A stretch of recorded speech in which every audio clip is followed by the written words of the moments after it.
This is Chuck Huber, the voice of Android 17. You're listening to Anime Seekers. You better be, or I'm coming for you. Dragon of the Darkness, Flame!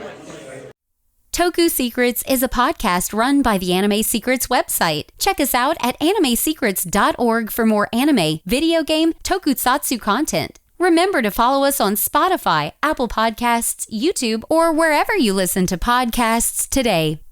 Hey guys, I'm Hunter Dino. I'm your pink Dino Fury Power Ranger and your red Cosmic Fury Power Ranger, and you're listening to Toku Secrets Podcast. Welcome to Toku Secrets. Join us as we journey into the marvelous world of Super Sentai, Kamen Rider, Power Rangers, and many other tokusatsu. Get ready for the adventure of a lifetime. It's Morphin time! Link to the Morphin.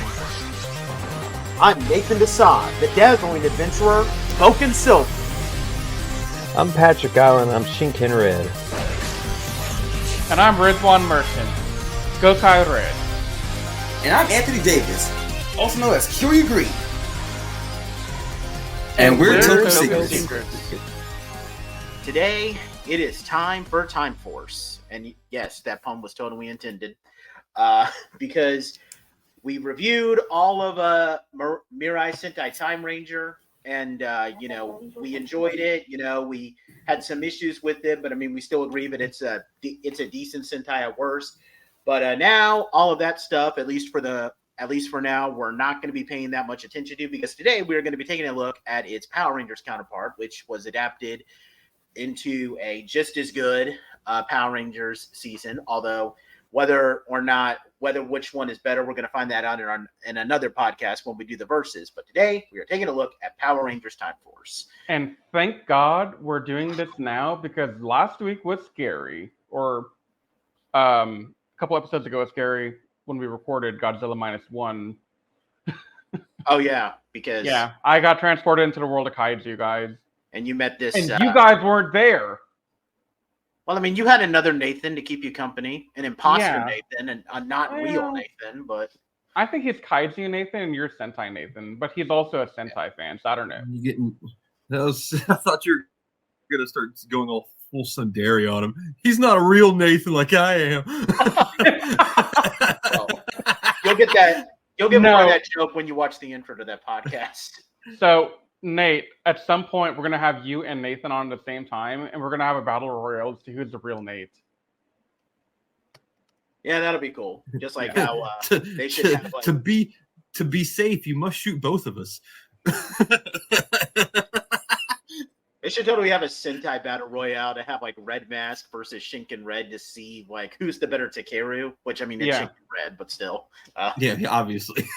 Now, we are recording these episodes for the next couple of weeks out of order right now.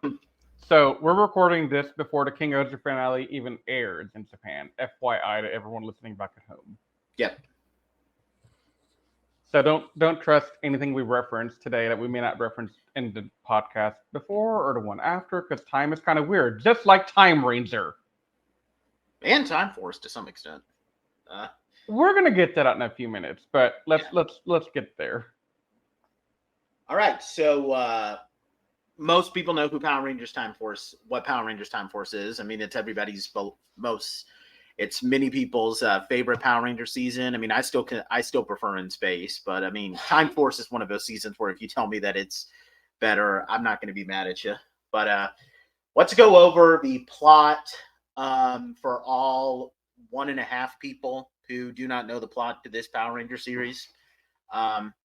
So to kind of give like a very basic breakdown. So we have 4 officers of the Time Force Police. They're in the year 3000, and they chase a mutant criminal named Ransik through time when he travels back to the year 2001 to conquer the world.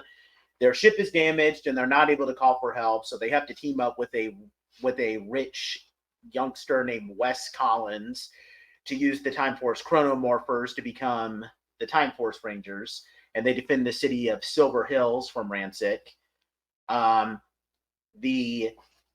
The group includes the tough and no-nonsense Jennifer Jen Scotts. She's the Pink Time Force Ranger, and she wants to avenge the death of her fiancé, Alex Drake. The first Red Time Force Ranger, and he's Wes's descendant.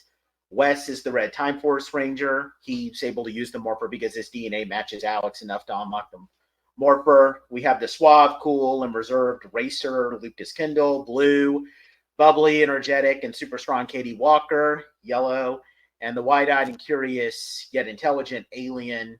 He's called a Zybrian Trip, Green Time Force Ranger. They're assisted by a robotic owl named Circuit. They live in an old clock tower, taking odd jobs to make money to live as they fight Ransik. They later encounter a former classmate of Wes's named Eric Myers, who has joined a private army founded by Wes's greedy father. That army is called the Silver Guardians. And when the quantum controller for Time Force's previously lost Quantosaurus Rex is discovered, Eric steals it, and he becomes the Quantum Ranger, taking control of the Quantosaurus Rex and becoming the leader of the Silver Guardians in the process. And then we got a series of shenanigans and story, and it all culminates in a 3-part finale where Wes sends his friends back to the future as the city comes under attack by Ransik's forces with their death certain. But then they return to help Wes, when they learn that he's going to die saving the world, and they defeat Ransik, and then Ransik surrenders. And Wes bids farewell to the Rangers as they return to the future, and Wes and a reformed Eric team up to become the new leaders of the Silver Guardians. So, yeah, that's about it. So, a couple of fun facts, and we can all give our thoughts on these fun facts real quick. We always do this in each section. So Jason Font, who played Alex and Wes, he actually originally auditioned for the role of Andros, the Red Space Ranger in Power Rangers in Space.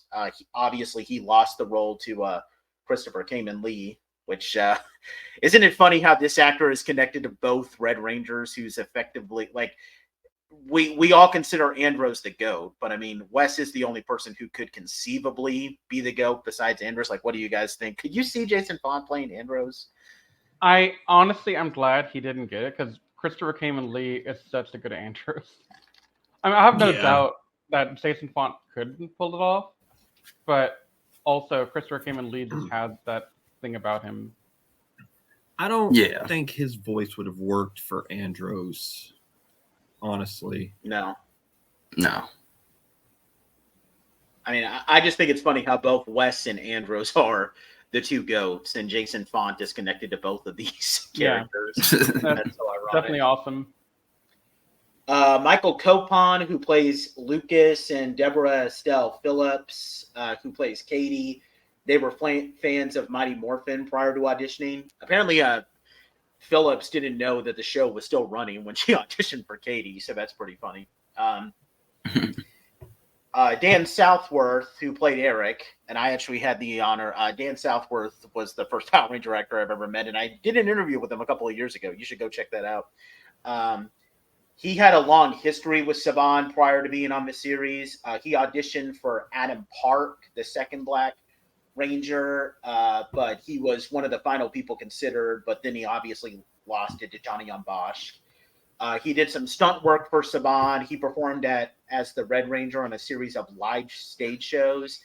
Then he auditioned for the role of Chad Lee, the Blue Lightspeed Ranger, but then he lost the role to Michael Shatu Ron Tabut. That guy has one mouthful of a last name.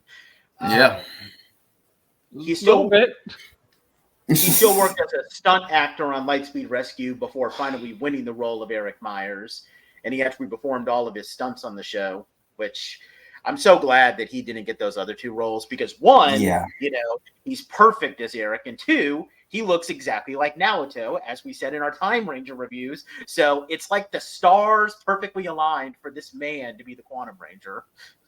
Yeah, because the way the actors portray Eric, I just don't see him playing as either Chad nor Adam, because they're too passive to play something like that. Honestly, it actually works out better too, because you want to know what his other most iconic role is outside of Quantum Ranger? Virgil. Yeah, Virgil from Devil May Cry. From Devil May Cry. Yep.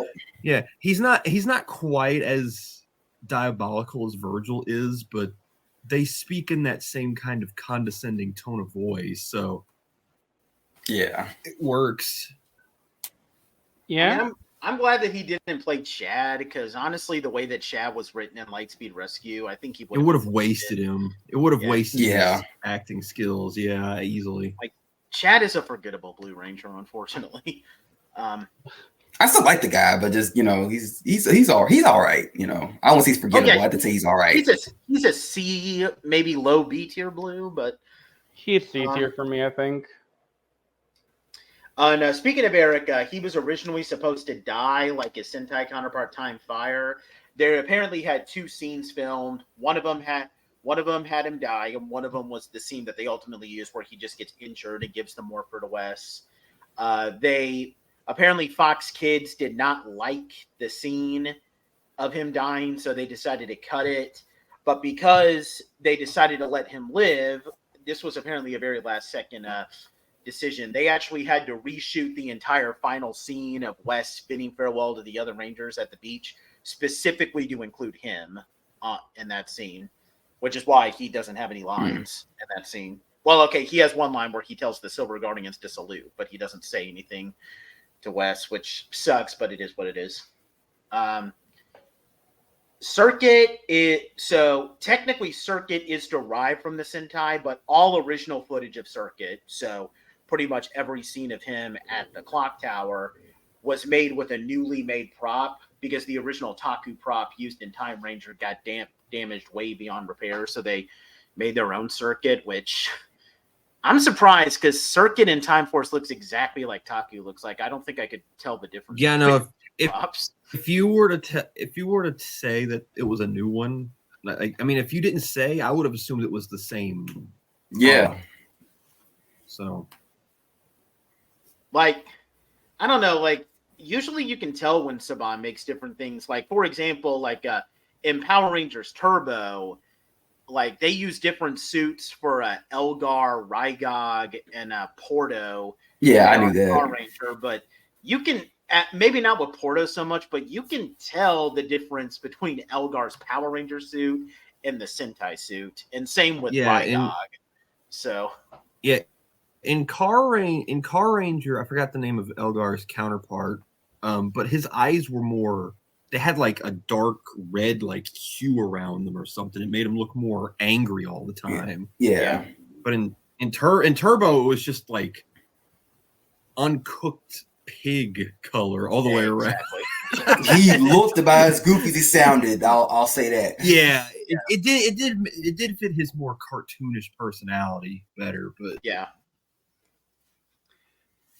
Here's a thing to note. Wes and Jin are prominent for being a much more open romantic pairing. And apparently, according to Jackie Marchand, I read this on the Ranger Wiki, all romantic pairings in Power Rangers prior to Time Force, they were required to be toned down because there were fears that they would be found to be too boring by the fans. But they said, no, you can do the romance stuff with Jin and Wes, which... yeah, that's kind of sane because, aside from Tommy and Kimberly and then later Tommy and Kat, which even then Tommy and Kat's romance kind of ends kind of abruptly. Can you remember any other prominent couple in the show after that? Okay, maybe Wes and Andros and Ashley, but that one was kind of shoehorned into the very end of In Space. It wasn't a long drawn out. It was hinted at the beginning. It was but somewhat it was used in the middle with Zane, because of course he got jealous of Zane talking to Ashley or whatever, and then it was brought up to the end.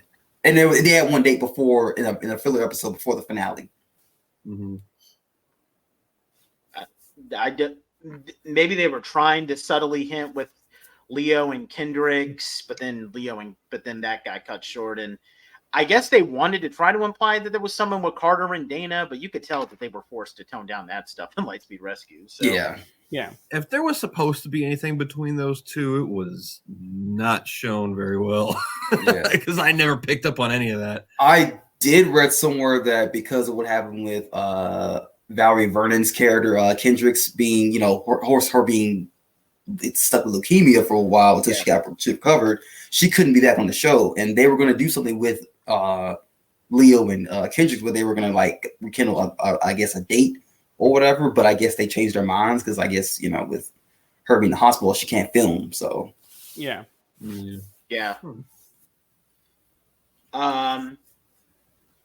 Time Force is notable for airing during the events of the September 11th, 2001 terrorist attacks. The show actually went on a week-long hiatus following said tragedy, and several episodes, the most prominent ones being Ransik Lives, Full Exposure, Clash for Control Parts 1 and 2, and Destiny Defeated. They were heavily altered from their original tones to like forms to tone down the destruction. The original cuts of said episodes, some of which have only aired on TV once, have since been destroyed.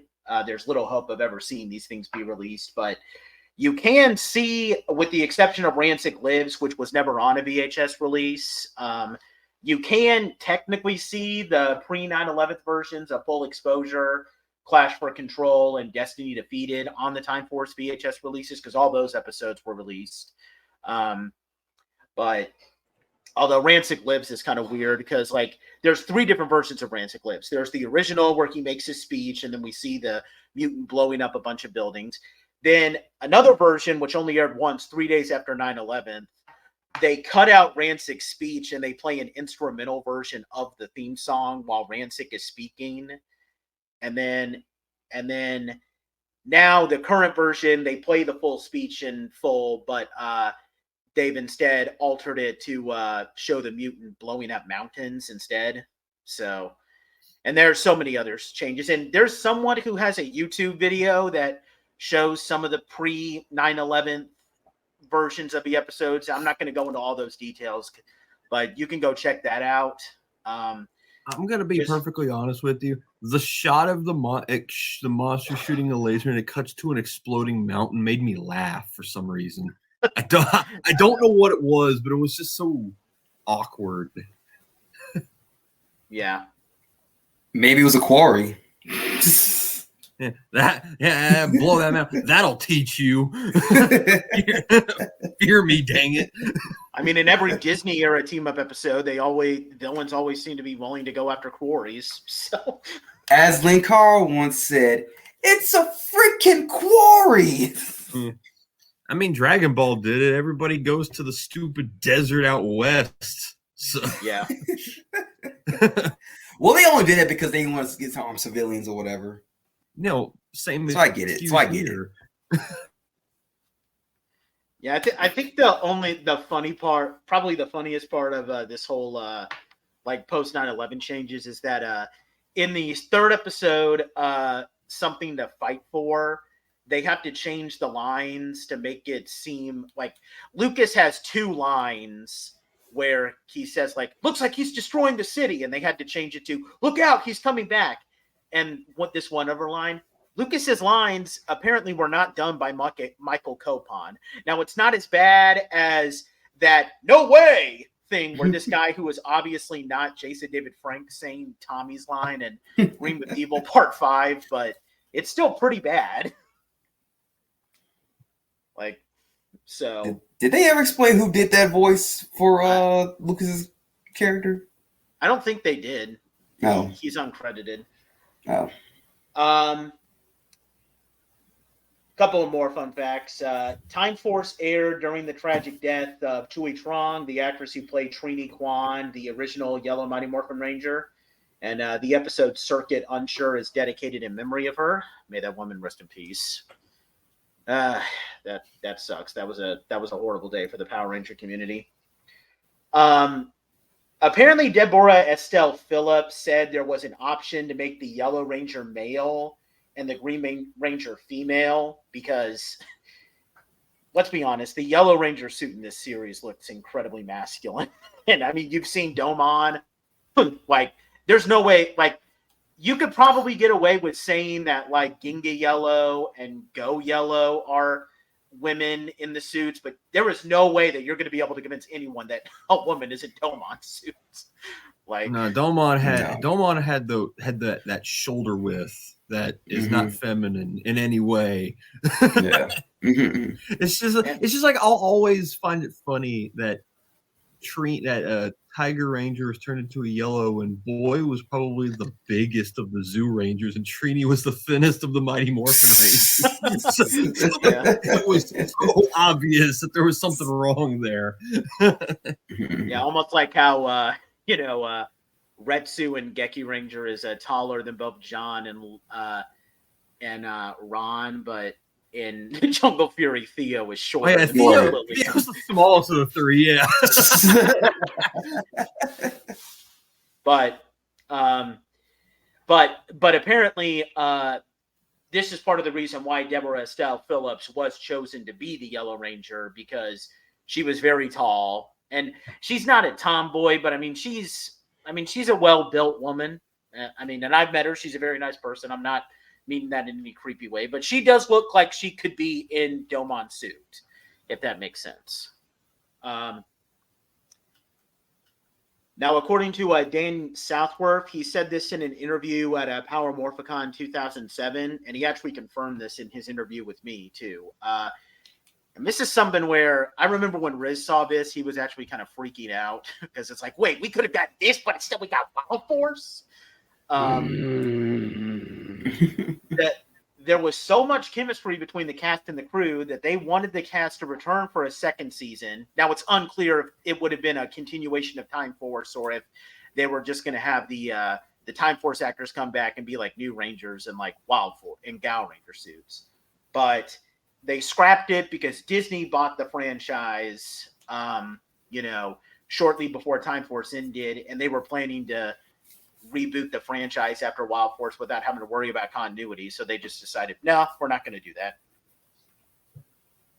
So and then they keep the continuity in Dino Thunder. Yeah, that made no sense. It didn't. It only lasted one season, guys. Come on. Well, do you think it would have? Would you have liked Wild Force better, maybe, Riz, if they brought the Time Force cast back and had it be a continuation of the Time Force story? Nathan, anything's better than the Wild Force story. You sure about that? What about Operation Overdrive story? We don't talk about that. What this guy said. We don't talk about that. Okay, cool. How dare you even mention those words in our presence? I'm just confused as how they would have.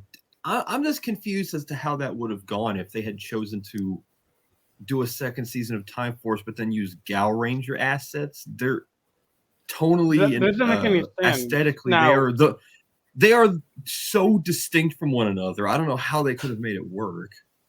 I mean, they're better served having waited for Deca Ranger to get the SPD suits. Yeah, absolutely. And one last fun fact: Time Force is notable for being the first and apparently only Power Ranger season to be nominated for an Emmy. Oh, but Nathan, it was only sound editing. Yeah, well, that still counts. Shut up. Yeah. So yeah, those are the fun facts. So now we can actually jump into analyzing this season. So now one rule as we do this part. Go ahead. We will not compare it to Time Ranger in any way. We're going to save that for the next podcast. Oh, I'm not doing that, but I'm going to talk about this in comparison to other Power Ranger seasons. Oh yeah, no, that's fine. That's fine. But yeah, we're going to save that for the verses because we've got thoughts on that. Yeah. So let's talk about the story first. And anybody want to go first? Because I've been talking quite a bit, so I think it's time to let some other people talk in depth. So anybody want to go first on this? Just talking about the plot and not maybe the plot and just the writing in general from Time Force. Without bringing up the characters as best we can. In a very broad stroke, given I just binged a ton of the Time Force over the last couple of days, these guys were not holding back on the depth of the plot they give you. Like, these guys were definitely getting creative and comfortable with the fact that when we started the journey of Power Rangers of Mighty Morphin, it was more childish, more cartoony in a way. Mm-hmm. But Time Force felt like the first real serious one that kind of showed us growing with the franchise over time. Yep. But I know we kind of emphasize this, and I know Patrick has been saying this too, and I honestly kind of agree with them, especially after I watched the series. Like I think the one problem that I have is that, like, when it comes to the character stories, at least for half the team, that is, like, this is great writing, but when it comes to like the overall story, like I'm not saying that they should have done it entirely like what Time Ranger did, but I do wish that we got more of an emphasis. Well, first of all, I do wish that Lucas, Katie, and Trip got backstories of their own, because that would have been another way that we could emphasize what the future how the future is being affected with them there. Because who's the only one who has any real motivation out of those four? It's Jen to save Alex, to avenge Alex. And yes, great motivation. Well, okay, that's not entirely fair, because Katie does go on record in like episode 5 or 6 saying she wants to fight to protect her future and her people. She doesn't want anything to change in the timeline. And so she wants to fight for her family back home. Yeah, but that's only one episode. Oh, no, I'm not disagreeing with you. I'm just saying that there is more motivations provided, but they're not really fleshed out. Yeah, they didn't.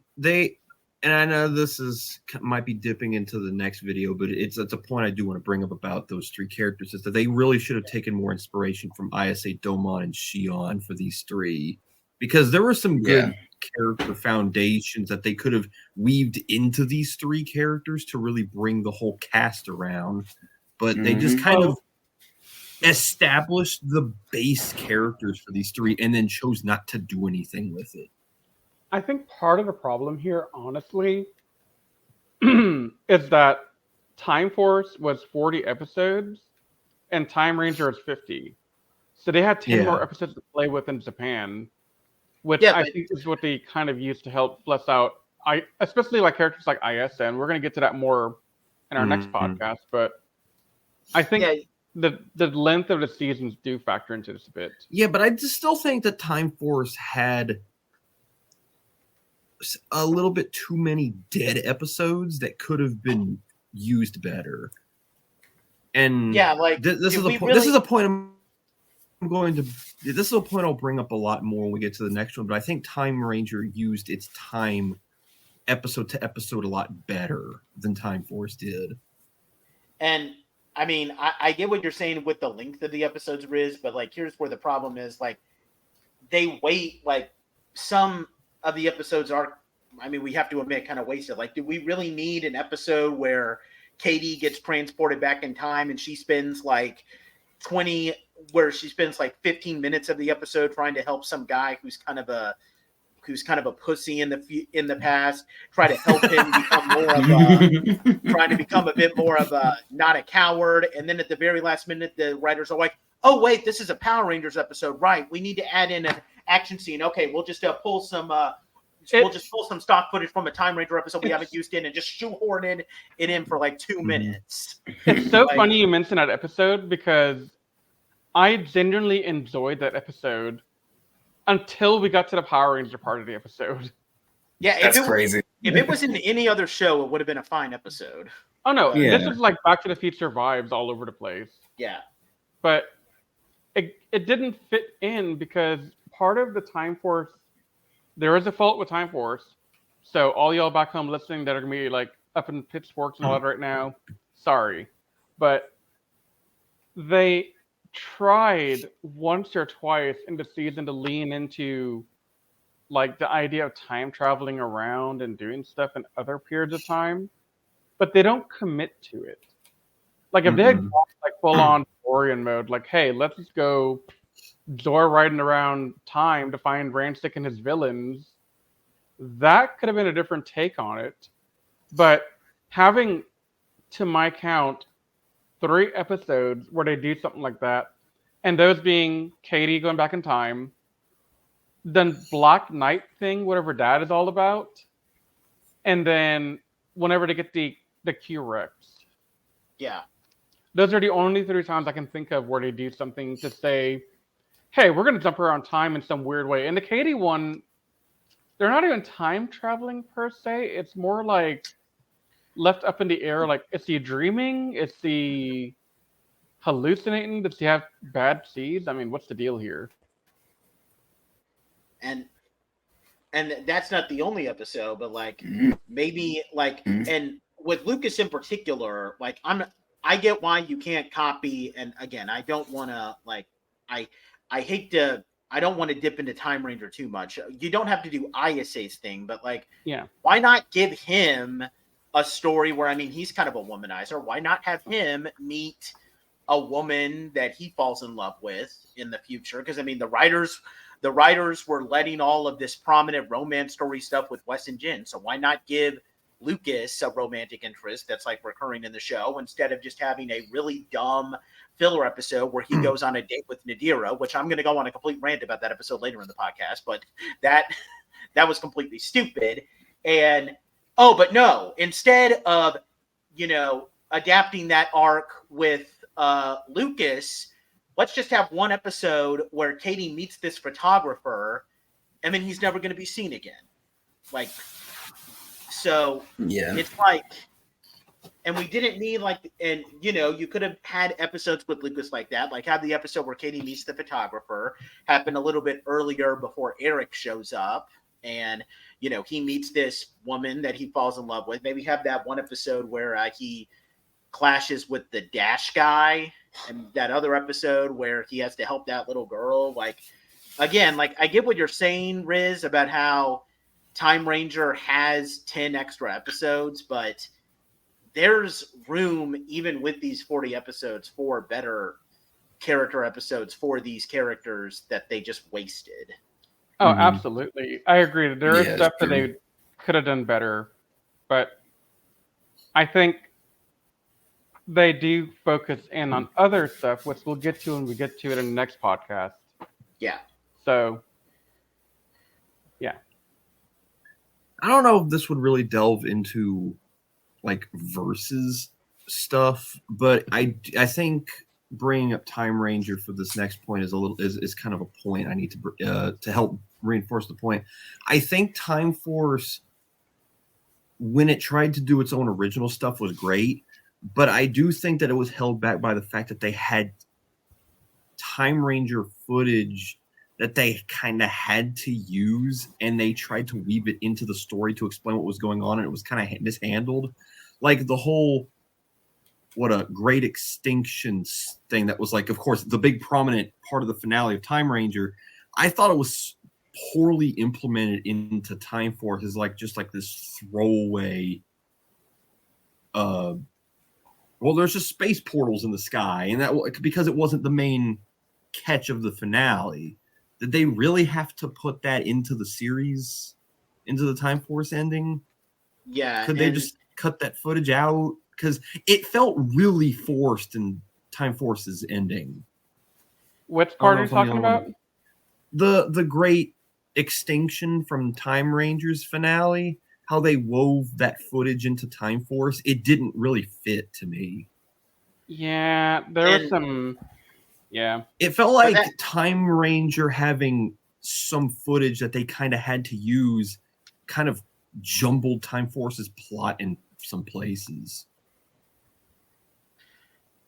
But, and to kind of bring that up, I remember when I was saying in our Time Ranger review that, one of the reasons why I prefer a Time Ranger story is because like everything was building up to this big, great disappearance thing. While in Time Force, it's something that just kind of happened. And Anthony, appropriately, I'm not going to say that his answer wasn't valid, but, Anthony kind of appropriately said, well, maybe that's just kind of because their in-game goal is to just capture Ransik.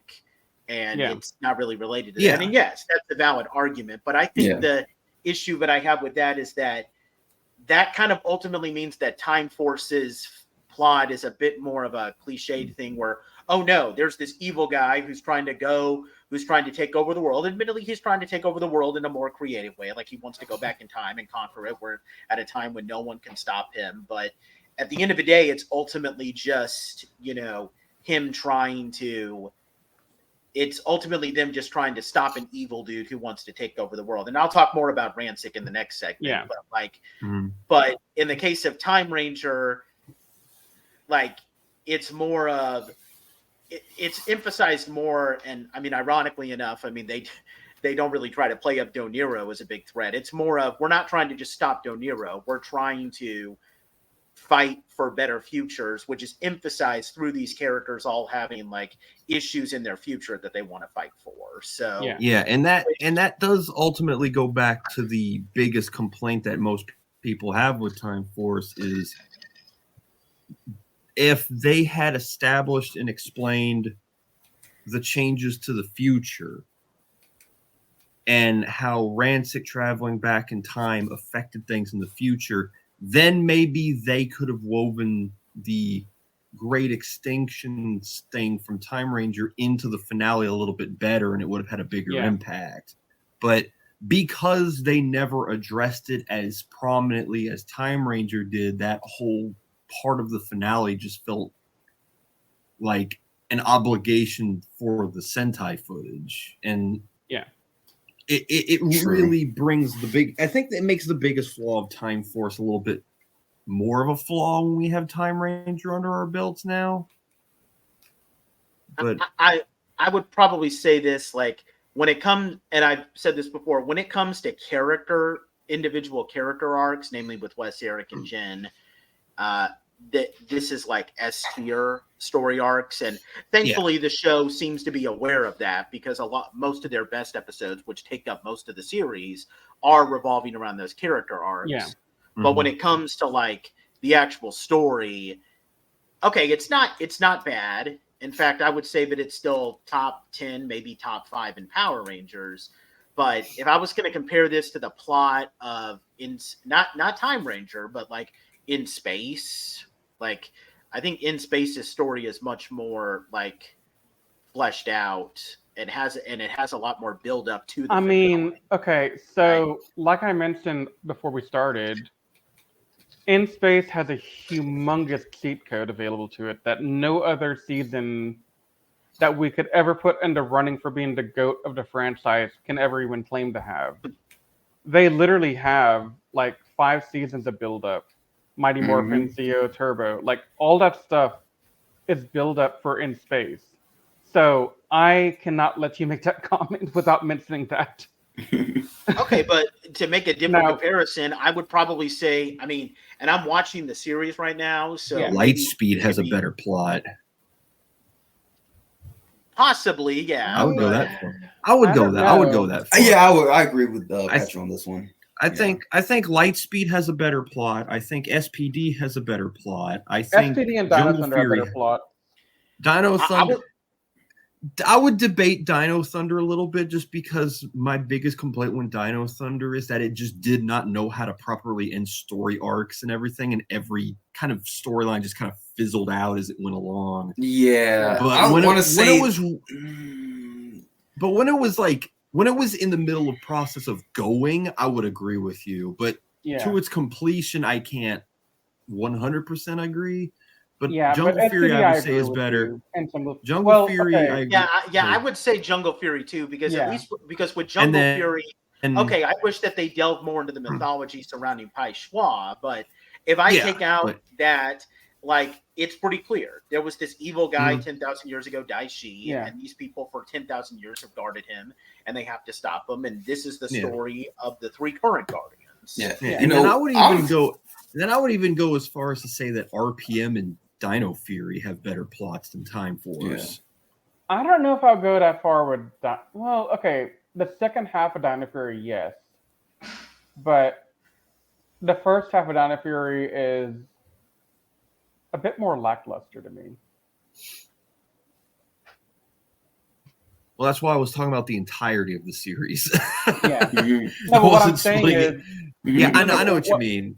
No, but what I'm trying to say is, I think Dino Fury as a whole has more issues than the Time Force plot does. Yeah. Well, yeah, that's fair. Looking at you, Ion. I mean, personally, I consider Cosmic Fury the third arc of Yeah. Dino Fury. And if you include that, it is better than Time Force. Oh, I mean, yeah, no, I can agree with you on that. But I also think we're severely underestimating what Time Force did, and I think that's an unfair thing to do because Time Force, I'll be honest, I've seen every episode of Rangers like the rest of y'all at least once or twice now. Except I'm not going to rewatch Overdrive, I'm not going to rewatch Wild Force, but that's a story for another day. But I can count on one hand, the number of times a season has made me tear up. Time Force achieved 2 of those scenes. I probably Nothing else? Which were the? Okay, I know what one of them is, but what was the Which second one do you think? Was it the scene where Wes and Jen say goodbye? That's one of them. Okay, The what other was one is Wes and his dad. Oh yeah. That does. When Wes gets back and realizes that his dad is maybe gone, dude, that was like heart wrenching. I felt for that man. But that kind of those are real tears, yeah. But that relates more. But that relates more, Riz, to, and again, I'm not trying to badmouth this because I mean, I agree with you with everything you're going to say about this, but that stuff like that relates more to the character related plots, not so much to the plot itself. So I get what you're saying, and but at the same time, I will defend the plot of Time Force to my grave probably on this because, yeah, okay, so story-wise, the grand story-wise, okay, yeah, but a lot of the time when we're watching stuff like Power Rangers, I mean, it's a very simple premise, guys. I mean, we can't get too technically deep into it. You got some big bad. He wants to do some stuff. It's not good stuff. So these people put on spandex and go fight to stop them. Yeah. That's the basic premise of any season of Power Rangers. And, I mean, it gives us really good stuff, like In Space. It gives us really bad stuff, like Overdrive and Samurai and stuff. Thank you for putting Samurai because the show's terrible. I've recently I've been doing some looking into Samurai again lately, and I just started remembering all the faults of it, so I had to mention it again.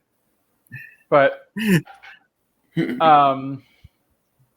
but at the same time, when we're watching this stuff, are you really watching for the story, or are you watching for the characters' interaction with the greater story? Both. Yeah, both. Yeah. I mean, yeah, with stuff like Jungle Fury, definitely. Yeah, and that's part of the reason why, as time has gone along, I've actually slithered Time Force down my list of favorite seasons a little bit.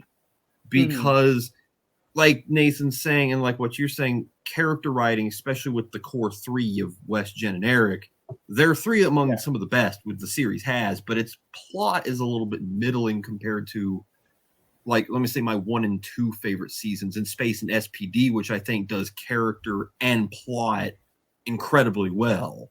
Yeah. Time Force's plot holds it back in comparison to those. Yeah. So, and I would also argue, like, in terms of like relation to like characters. So, well, actually, no. I'll talk more. Well, no. I guess they kind of preface with the Rangers, and we'll go into more details. I would argue that in the case of Jungle Fury, like in the case of probably Jungle Fury is the best example. All 5 of the characters are great. Like KC is a top 5 red. Lily is number 1 as yellow. I know some people might disagree with me on that. Fight me. No, I agree with you. Theo, Theo, probably top 5. RJ is one of the greatest Rangers of all time. I will go to my grave saying that. If you disagree with me with that, there was a special place in hell for you. And yeah, and Dominic, like, okay, he's not amazing, but he's got some moments where you kind of remember. He's the weakest of the pack, my friend. I cannot. He's just there. Dominic. He's just there. Dominic is just trying to fill a suit.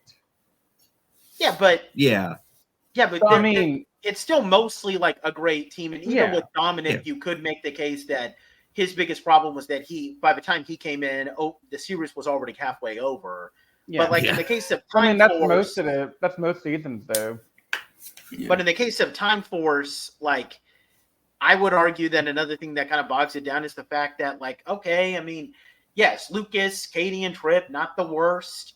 Blue, yellow, and green, not the worst. I mean, in fact, I technically put Katie and Trip in my, top 5 yellows and greens. But are they? I mean, are you really going to try to make the case that like Katie is on par with Lily, or that Trip is on par with? I mean. No, and so Joel from Lightspeed Rescue, probably not. Right.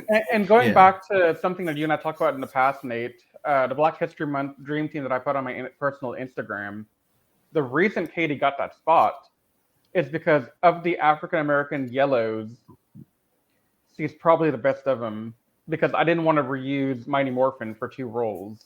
Yeah. Because if I could have, my girl Aisa would have gotten that hands down, but Katie had some really good moments, and there's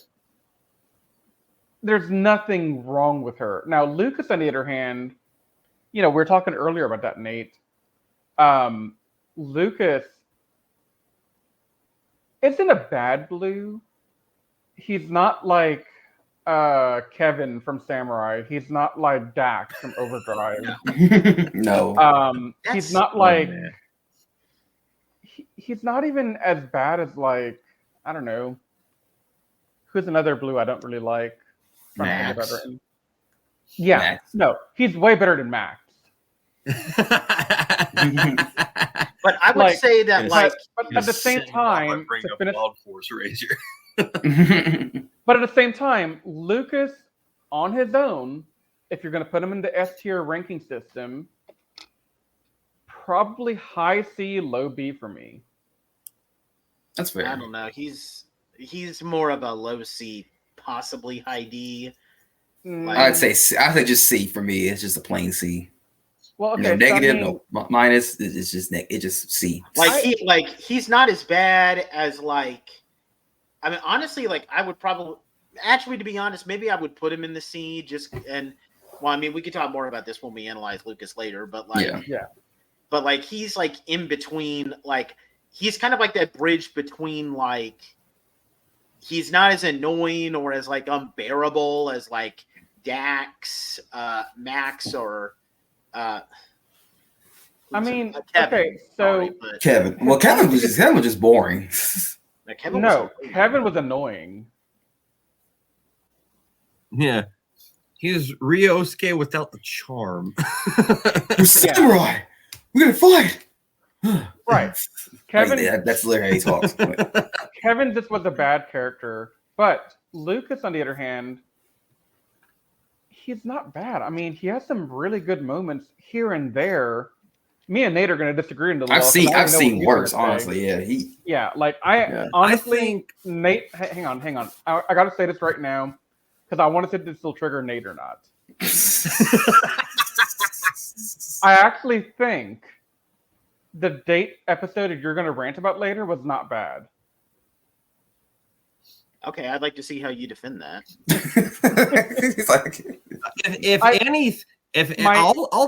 I'll double down on what Riz is going to say. What Riz just said there. I think it was a good episode, but I think it was placed too late in the series and should have been a running theme throughout Time Force.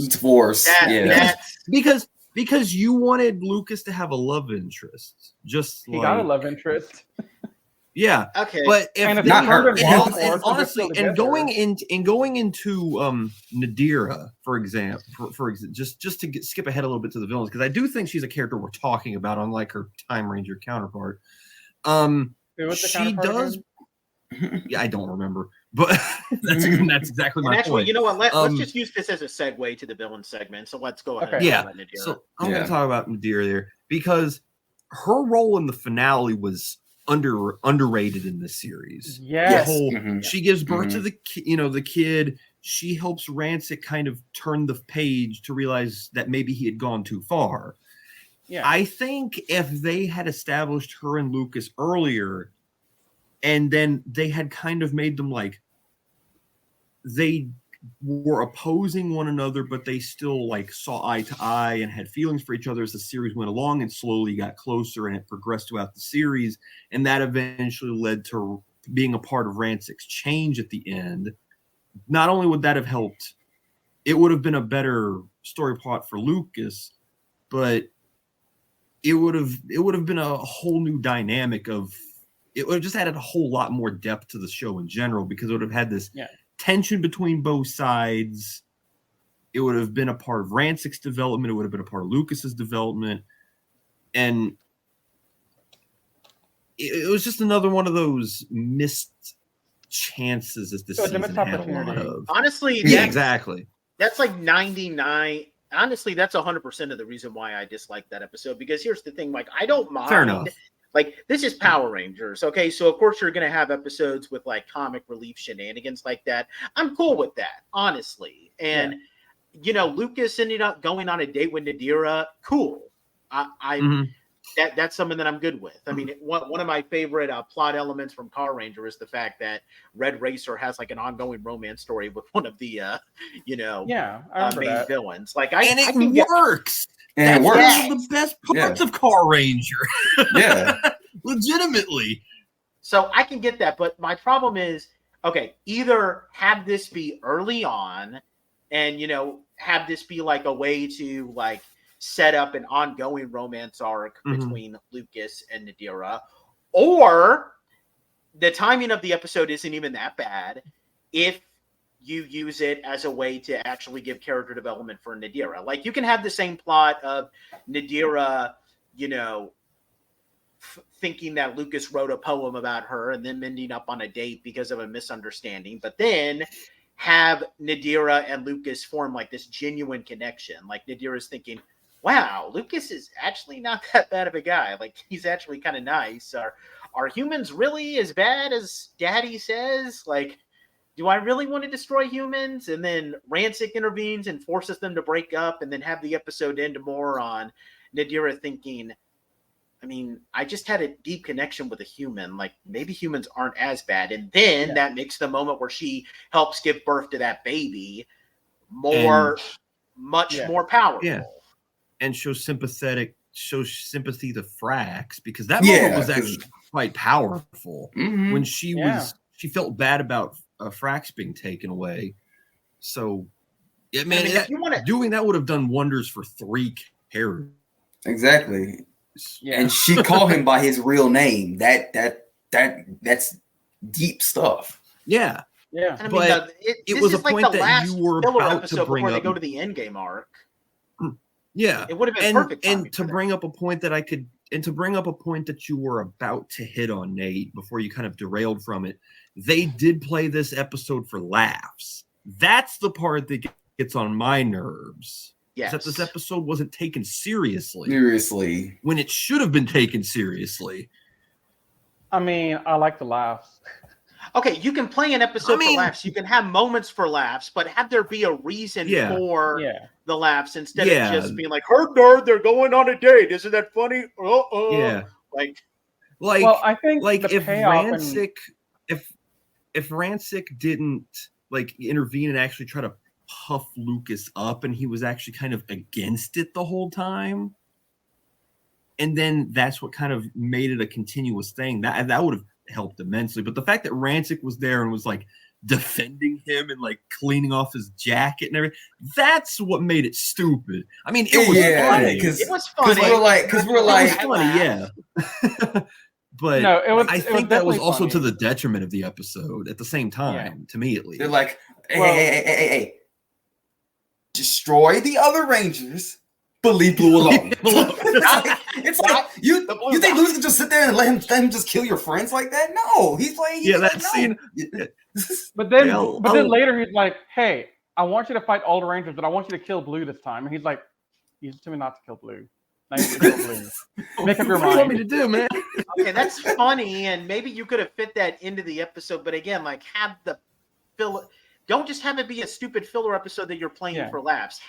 You can add moments for laughs, but have there be a reason for the episode. Yeah.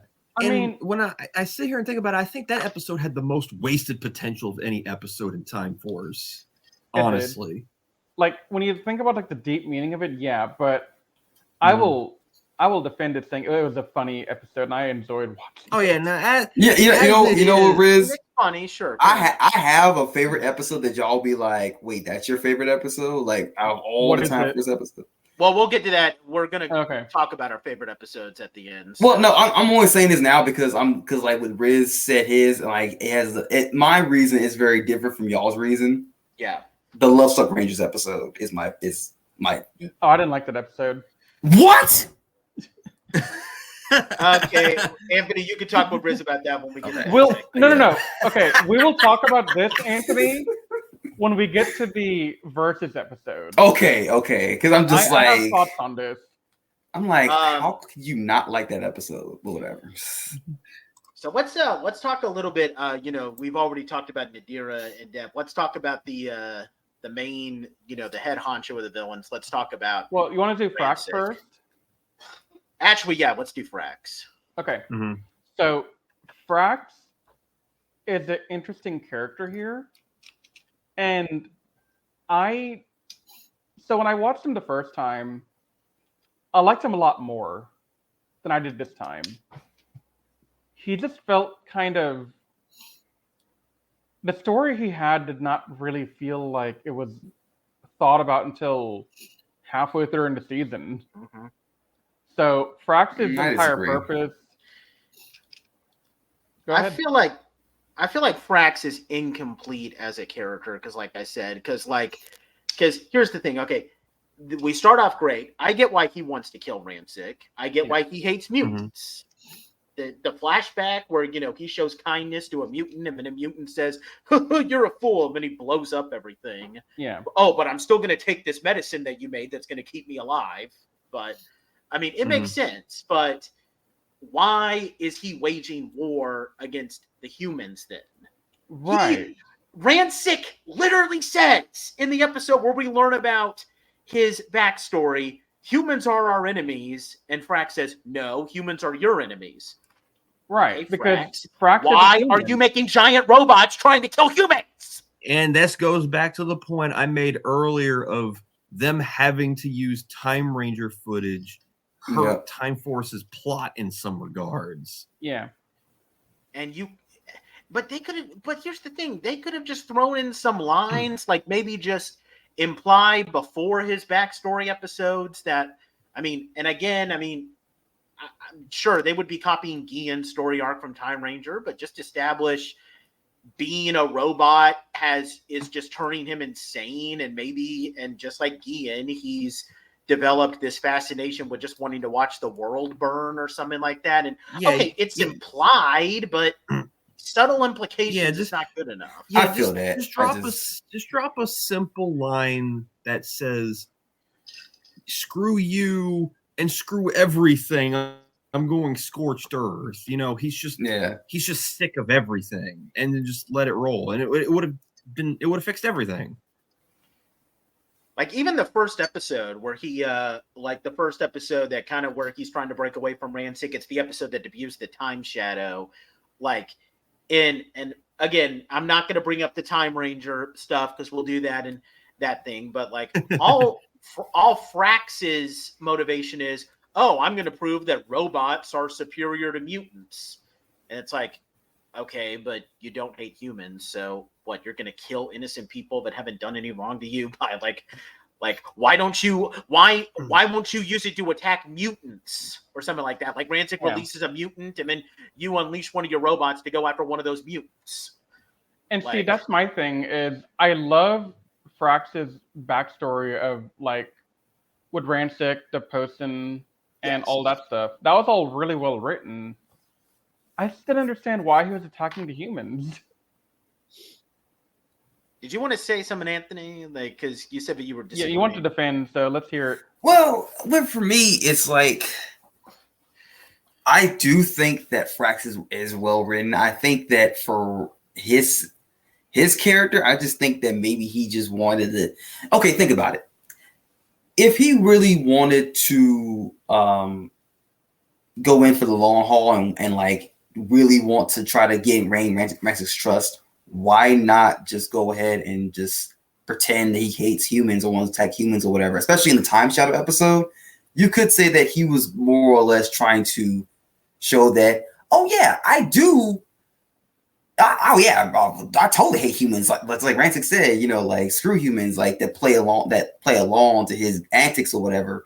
But secretly, he really wants to. The only reason he's testing out these robots is to kind of like see how far his stuff can go when he eventually goes up against Ransik. That's my hit. That's my thing. But I guess like you said, you're probably wondering why he still wants to attack humans or whatever. It's the best way I can really go is that he just hates everybody. I don't know. So. I mean, but again, they could have established that.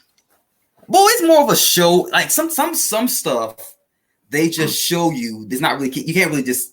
Not everything will be spelled out for you. They can't just like go, oh, he's like this because this and this. Like it wouldn't really mesh well. And more or less, they wanted to show you his how he works as a character than just to tell you how he is. Yeah, but again, like it creates more questions than answers. And I mean, and I'm not even going to compare this to Time Ranger. I'm going to bring up, other Power Ranger seasons that these writers have given us. Like if we want to say that Frax is a general, like these are the same writers that gave us Ecliptor, one of the greatest generals of all time, and they gave us Villamax, one of the greatest generals of all time. And Villamax and Ecliptor's motivations and what they want to do are set out. That they don't really do it in lines. We're really just shown more through like their dialogues with other characters, but we're shown what these people's motivations are. Like they are very deep and developed characters. Like Frax, on paper, Frax should be on the level of Ecliptor and Villamax, but I mean, there's just so much missing from him, in all honesty. Well, he's not necessarily like the reason why Ecliptor and Villamax work so well is because they were kind of like. They were villains, but they were more or less like villains who want what's best for their either their boss or like the person they care about the most. Yeah. Mm-hmm. Frax doesn't have that. He doesn't have anybody that he really cares about, honestly. So it doesn't work. It doesn't work for him. Honestly, Anthony, I will give your point a little bit of praise here because I was thinking about this as you were explaining your point, and I think they could have done something with Frax. That whole idea of he was going along with Ransik, testing out his robots on humans as a test to see how well they can handle Ransik. What if the reveal of him being against Ransik was a little bit later into the series, and he tried to stab him in the back right before the finale, and then that's when Ransik caught him, changed him, and threw him in the robot, and then or he caught him and changed him and like reprogrammed him a little bit earlier and turned him into a mindless soldier as like punishment for catching him. I feel like it could have had like an inner villain dynamic of, well, he was just playing everybody along, like there were no hints, kind of like I guess Dark Knightmon would be a comparison where there was no trails of him having his own intentions, and then right as he shows his full hand, it backfires on him at the last second, type of deal. I feel like them hinting at Frax having his own intentions early in the season actually was a detriment to his character. Yeah. They should have held that as like a surprise reveal later. And then instead of, well, why are you attacking humans? Well, it's because Ransik figured him out and he got reprogrammed, and then he's just using Frax as a weapon at that point. Yeah, that could have worked. Yeah, I wish they could have done that. That's how they implement the terrorist Gian stuff, is that he's now just a mindless soldier for Ransik at that point. And that would have helped a lot if they had done that. Yeah. Yeah, I mean, okay. And here's something I want to preface. I do think that Frax is a decent villain. I would probably put him. Okay, I don't think you could rank him as like a main villain. I don't know if you could rank him as a general either, but like I guess if we're ranking all villains, like, you know, main villains and generals included, I would probably put Frax in my top 25, maybe top 20, because he's still a decent villain. I just feel like there needed to be, he needed a slight little bit more to him to make him like an S. Like right now, you're looking at like a low B tier right now. Yeah. He just needed like a slight tweak here and there, and then honestly, with that tweak, this may be a bold statement, but he could probably be an S tier villain with that tweak here and there. Yeah, he could have been a lot better. I'm actually kind of quite curious what if people in the comment section. I'm kind of curious what your thoughts on this is, because like I kind of feel like people will be like, no, I think Frax is a great villain because, you know, he does this. I don't know if that's going to be the case or not. They might not be, but I'm curious though. So like, my y'all reasons, type away. I'll give Frax on like an S to F tier, probably maybe a low A. But my reasons for that involve me going into Gian in depth, so I'm gonna save that. Let's save it for tomorrow. Yeah, that's why I'm not going to talk about it right now. So I'm going to save that for the next part, because it's a very long kind of like, how does Frax and Gian work with Dolnero and Ransik, and this is why that's why I'm being a little bit more quiet right now, because I have a lot of similar thoughts, I think, Patrick, but I don't want to go into that territory yet. Yeah, it's my and it's a point that it just now hit me when rewatching Time Force, is that the character kind of bounces off of the actual main antagonist, and their role in the show, like it differs because of the main villain, and that's something that we kind of need to talk about both seasons in full. Now that sounds like a segue to Ransik. Well, okay, yes, and we'll do Ransik. Riz, just real quick though, just to wrap this up, where would you put Frax in your tiers? I haven't thought about it enough to give you an answer, to be honest. Okay, fair. I can't either. I can't give the answer either. So okay, well, all right. So now we can actually move on to Ransik, and thankfully, Ransik has no true counterpart in Time Ranger, so this is a pure Time Force thing. Let's talk about Ransik. Can I go first on this? Because I think my opinion changed a lot from before I watched Time Force again and now. Go for it. So when I first watched Time Force, like 10 years ago, Patrick, I thought Ransik was like an S tier top 3 villain. But then I rewatched Time Force. And he's still a great character. He still has great moments. Like, for God's sake, he kills a person in the first episode. That's a big deal for Power Rangers. And you can't take that away from that guy. But I just feel like he had some conflicting missing statements in what he was doing. And this leans back into the dating episode that Nathan doesn't like.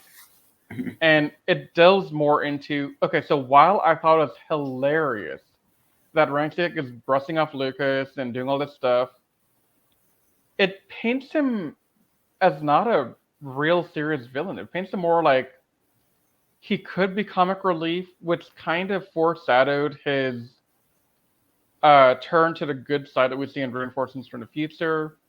But I just feel like on the second watch through, he's still a really awesome villain. I'd still put him in like the A rank tier, but he's not an S tier anymore, because he just was lacking. It's like Lord Zed. When Lord Zed first came on the scene, everyone and their mother was like, oh my God, this guy is pure evil. But then as the season goes on, they start to play it up for some laughs every now and then. They start like, he's kind of made a bit weaker as well with the idea of the disease that he needs to take the potion every like couple of hours to live. Like, it's good to have a kryptonite and a villain, but this one seems more like a pain in the ass than a interesting thing because it's not really used in battle like very often. I think maybe once or twice he had to retreat from battle because of his illness. Yeah.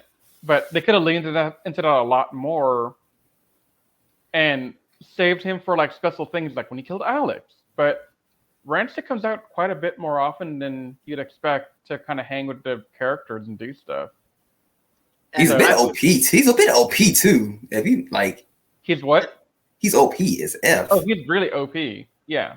And It's I like- would argue that the writers seemed really confused with Ransik. Like, okay, first episode, they try to go with the route of he's pure evil. He killed Alex without mercy. He wants to conquer the world. He's just evil, evil, evil. Then we get the episode where we learn about his backstory and we get the idea, okay, maybe he's not entirely evil. He was just mistreated by humans and therefore he wants to maybe he just wants to make the world a safer place for mutants like Magneto. Like, and sure, Jen says at the end of that episode that he's pure evil, but you can't really trust Jen's judgment on him because of what he did to Alex. But then we get an episode that reveals that what Jen said about him is actually true. A human did help him. A human showed immense kindness to him by helping him trying to recover from a condition that he's only in because of another mutant. And what does Ransik do? He calls the guy a fool. He blows up his lab and takes the potion. So, okay, I guess he is pure evil.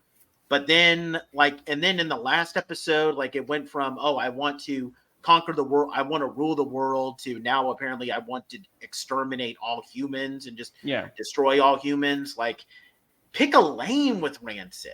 Well, and that's the other part of my argument here. And this will lean into a bit more of a thematics discussion of Time Force as a whole. So, me being a person of color, watching this a second time 10 years later, I start to notice more of the racism in Time Force with the mutants and the humans, and the fact that Ransik feels inferior to the humans and to everyone else, like the aliens and all that. And that's why he says all humans want to kill him, they're evil, and that they have to be decimated, whatever. But I wanted that to be more ingrained in the story. I wanted that to drive him down this path. Because at the end, when him and Nadira are having that moment, it's so beautiful. I thought Nadira and Ransik coming to that realization that, okay, how can you hate this little baby boy? How can you hate humans? But most of the time you see Ransik on screen, we're not even talking about the injustices he felt, the racism he endured. You're just kind of seeing Ransik be evil for the sake of evil, but every now and then he's also goofy, and like you said, Nate, he doesn't know what lane to be in. And I think him leaning more into the racism trope or theme or whatever you want to call it, I think that would have been a really powerful motivator to help Ransik get more in line to keep his S tier ranking for me. And I'm going to use that point and a name that Nathan brought up earlier, and that's Magneto. Magneto is the perfect character for this type of situation, because Magneto is a character out of vengeance because of not only him being a mutant, but in the actual 616 Marvel continuity, he's also a Holocaust survivor. Yep. He was that old. So he's experienced two types of discrimination, harsh discrimination. Mm-hmm. And it's led him down this motivational path of mutants are superior, humanity is the lesser species, and his whole objective is to cause mass genocide to humanity so the dominant species, which is the mutant race, are the only ones that could, left on Earth. That's his whole motivation. But he isn't inherently a bad person, because Magneto has had moments where he has joined the X-Men. When Xavier died at the hands of Red Skull, like about 15, 20 years ago in the comics, Magneto took up the reins of the head of the Xavier Institute because like he's gonna do in the 97. Yeah, exactly. Like he's gonna do an X-Men 97. Because he and Professor X still acknowledge each other as really good friends, just having they want the same objective. They want the same end goal, but their means of getting there are so wildly different from one another. Yeah. And Magneto's whole character is driven off of that whole discrimination storyline. Yeah. And if they did what Riz suggested and took more from Magneto's book, he's the basis that every character who's evil or vengeful due to discrimination should take notes from. And they didn't do enough to take from Magneto for this guy. And here's the thing about Ransik: you can't say that he just wants to make the world a safer place for mutants, because here's the thing: in one episode, which is ironically the episode that everybody points to as like the definitive episode that talks about racism, when Notakon, that mutant, didn't want to fight for Ransik, what did Ransik say? Did he respect the mutant's desire not to fight for him? No. Nope. He was going to kill that mutant because he didn't want to fight for him. So he doesn't care about mutants. He doesn't. He just wants to conquer the world. Now, do you think Ransik could be ever painted as an anti-hero at some point? Not with the way they wrote him. No. Not with the way they wrote him. Yeah, and that's my thing. And I think the reason why I'm just so disappointed with Ransik, and this has nothing to do with Time Ranger. It has everything to do with the Power Ranger seasons that came before us. These writers gave us Astronema. These writers gave us Trakina, the two best villains in Power Rangers. Like Astronema and Trakina are like S+ tier villains for me. I'd expect them, and keep in mind they made Trakina and Astronema from scratch. I mean, okay, I guess you could technically say that like maybe Astronema technically feels like Shiba Rina's role in Mega Rangers, like armored human. No. No. I guess you could say that maybe like her motive, like maybe not her counterpart, but that's like there's an armored woman and like, you know, something like that. And I guess technically with that, reach. I guess you could technically say the same with Akina and whatever that woman's name in Gingaman is. I'll find out her name again when we review that Sentai. But one day, but I actually forgot. Yeah. I actually forgot about character. Yeah, exactly. But they made more or less they made Trakina and Astronema from scratch. And they made Ransik from scratch. Whenever these writers have made villains from scratch with like a completely original design, the past two times, because they didn't make one for Lightspeed Rescue, all of Lightspeed Rescue's villains were directly lifted from Go-Go 5. Yeah. I mean, technically Viper was a face character, but she was they just took the Sentai suit and put an American actress in her suit. Yeah. When they made the past two times that they made original villains from scratch, these are S-tier villains. Astronema and Trakina, still the best villains ever. And I just finished watching Lost Galaxy recently, and Trakina only got better for me after I watched Lost Galaxy. Ransik, he used to be my number one. In fact, like 10 years ago, when I first joined you guys on the podcast team, if you asked me who my number one favorite villain was, it would be Ransik. But now Trakina and Astronema are definitely ahead of him. I would put Mesogog ahead of him for sure. I would honestly put Jared from Jungle Fury ahead of Ransik. Dang, and he killed a ranger. That's the crazy. But I know people commenting will be like, "What would you say about Ransik?" I already hear it now. I'll take a shot and say that Vengex is better. Well, that's RPM, right? Yeah, because he conquered, most of the planet. Not because of his character, because Vengex doesn't really have much of a character, but because of his impact. But I would say that I'll give them props for delving into something so socially, relevant at the time, and especially even now. The story of discrimination is still strong, and Time Force is known for it being more adult oriented. But I do feel like that they may have been held back a little bit due to, it's still a kids show and they didn't want to delve too much into it. But I felt like they held back with Ransik far too much. Yeah, they should have gone all in on it to really, But that being said, he is still a good villain. Just he is undercooked, I guess is the term I want to use. I still put him in my top 5. Yeah. But he's at the bottom of the top 5. Like if I'm going from like 5 to 1, I'd say Ransik, Jared, Mesogog, Astronema, Trakina. Maybe put Astronema ahead of Trakina. That's where I kind of get a hot debate in my head. But but Ransik is still in my top 5. It's just he went from being number 1 to number 5, which he should. He's still great being in the top 5, but I mean, Trakina and Astronema are just on a whole now. level compared See, to him. I'm glad you mentioned Mesogog, because Mesogog does what Ransik could have done, and that's try and convert all humans into dinosaurs or mutants or whatever. Yep. It would have been a great storyline to do that. It's funny because there's another X-Men connection with Mesogog. That's just Sauron. Hang on. What is it? Sauron. You don't know the X-Men villain Sauron, the green pterodactyl man from the Savage Land? Man.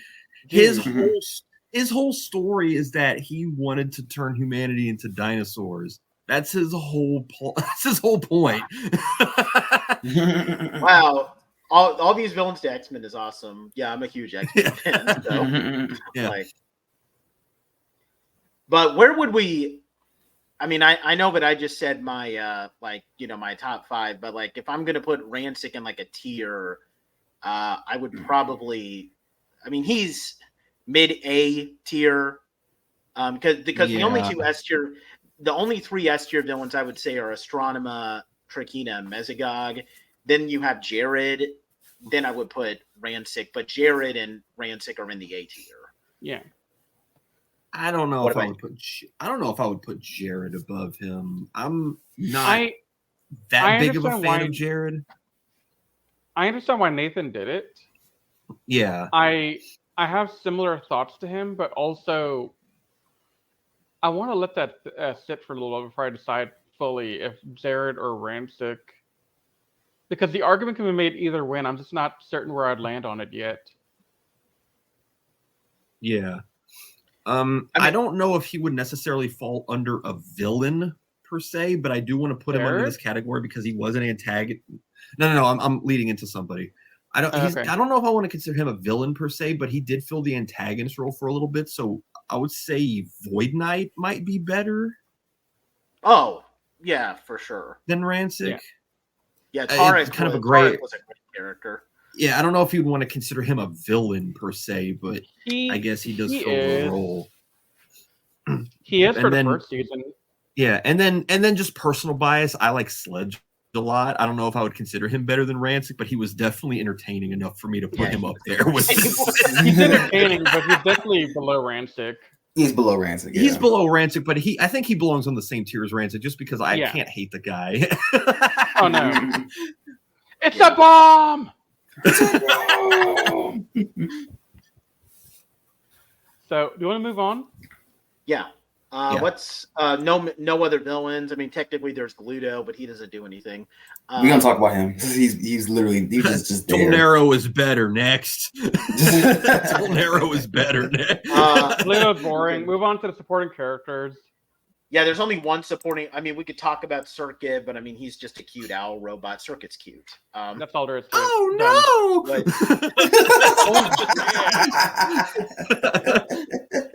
But let's talk about Mr. Collins. The main reason why I'm having him here is because I mean, he is in the opening credits. So, I mean, if you're a character who's big enough to be in the opening credits, then you should be discussed on the podcast. So that's why we talked about Fran and Jungle Fury, because she was in the opening credits. So I'm gonna save a lot of my thoughts on Mr. Collins for our verses.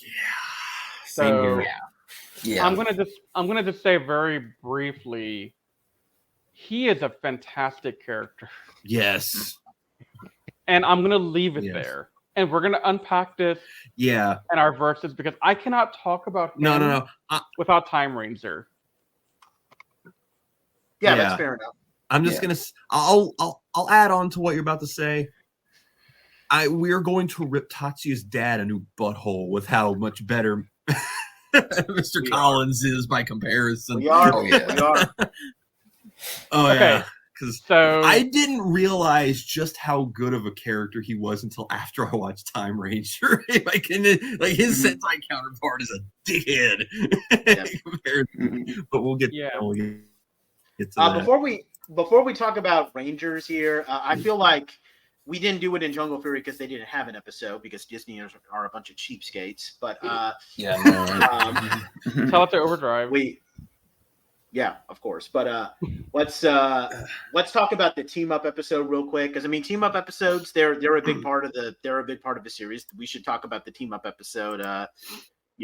So what do we think about the team up episode with Lightspeed Rescue? I thought it was pretty underwhelming, which stinks because I love both seasons. I love both teams, but I don't know what they were trying to accomplish with this one, especially seeing how the next one is just infinitely better. Because like half the Lightspeed team isn't even in this episode. Like Carter's the only one that does anything. The others just kind of show up at the last second. Joel complains to his wife about having to go, and that's about it. Yeah, that's it. And this kind of leads into something that's a criticism of Lightspeed. Again, watched this 10 years ago, but I cannot think of a single thing to say about Chad or Kelsey. Yeah. And to a lesser extent, Dana. I agree. Yeah.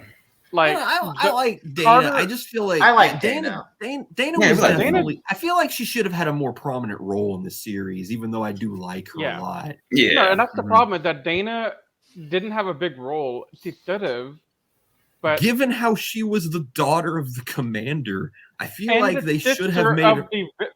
The Titanium Ray. Yeah.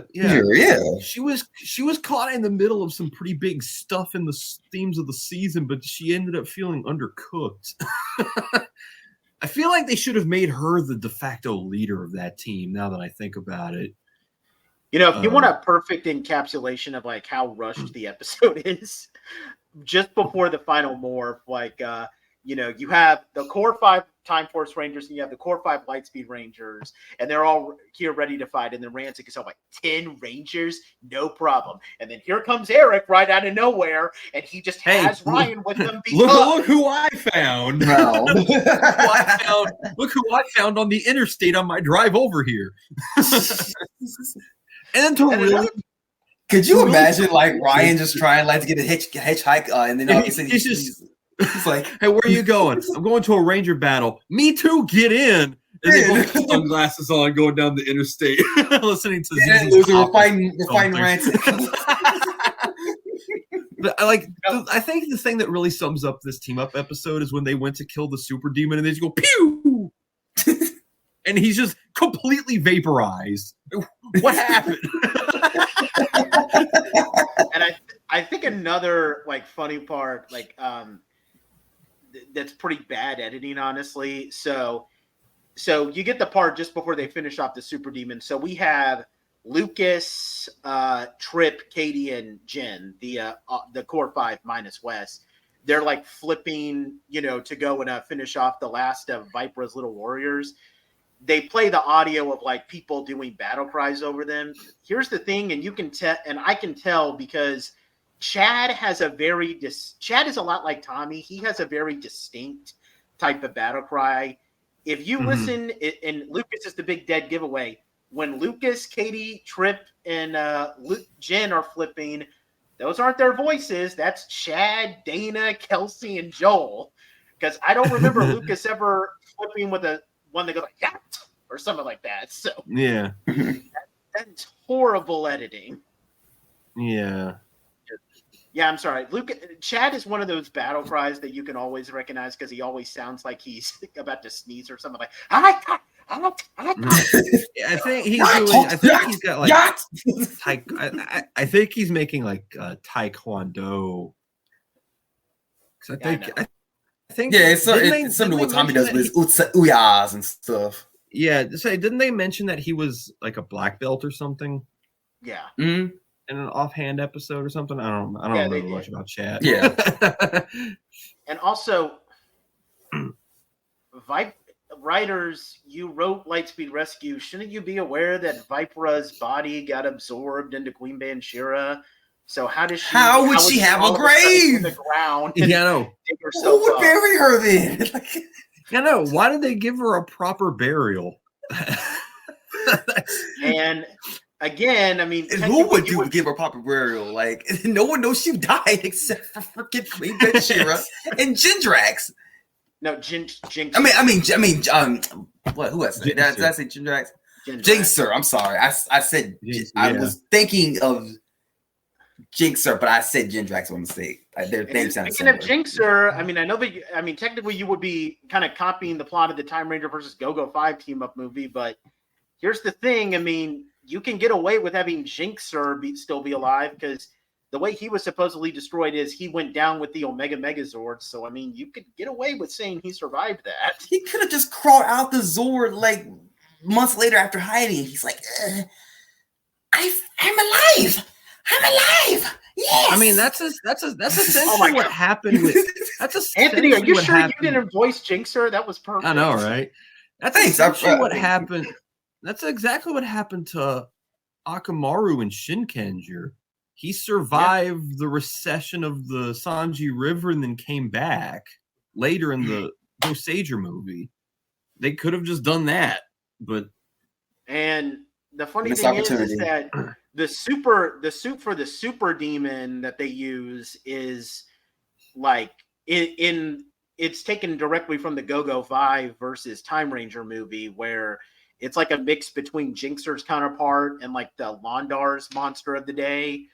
So, I mean, you could have taken that Londar's monster suit and then have Jinxer there and then just merge them together. And then there's your Wait a minute. That suit was actually from the Sentai movie? It was. Why does it look like a Spirit Halloween costume? That thing looked like that thing looks so cheap. I thought that was a Power Rangers original because it was so lazily put together. But here's the thing, though, Nate. They could have done the plot where the demon that was looking for the crystal or whatever, he could have been like, oh, I'm going to use some of the super demon, but then when he actually holds it in his hands and gets zapped by it, I guess it could emit some power or whatever to him, and then he says, "Oh, I'm the super demon." That could have been something like that. I can't get over how perfect his Jinxer voice is. Yeah, it's perfect. A little bit unsettling how on the nose it is.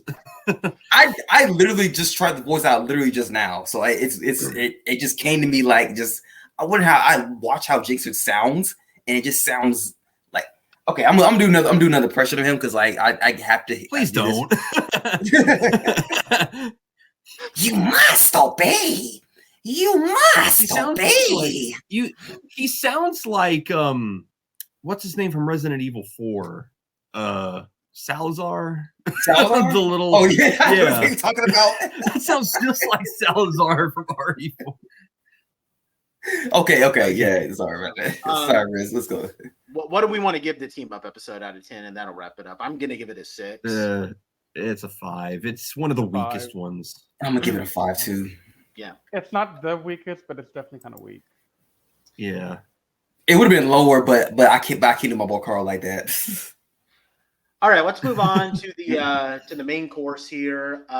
We're we're gonna each of us kind of like how we do at the end of all of our actually at the end of all of our podcasts, honestly, we're gonna do our we're gonna analyze each of the Rangers, and each of us will have an opportunity to say where we would rank them again. And I want to preface this rule: do not say whether they are better than their Time Ranger counterpart or not. That's for the next podcast. Do not say that. Do it anyway. But you can compare them to other pinks, say where you would rank them among other pink Rangers, and give your ultimate ranking. So who wants to go first? We start with Zen, right? Yeah. Yeah, Zen's the GOAT, pink. There's no question about it. Like, if you have a pink that's better than Zen, get out.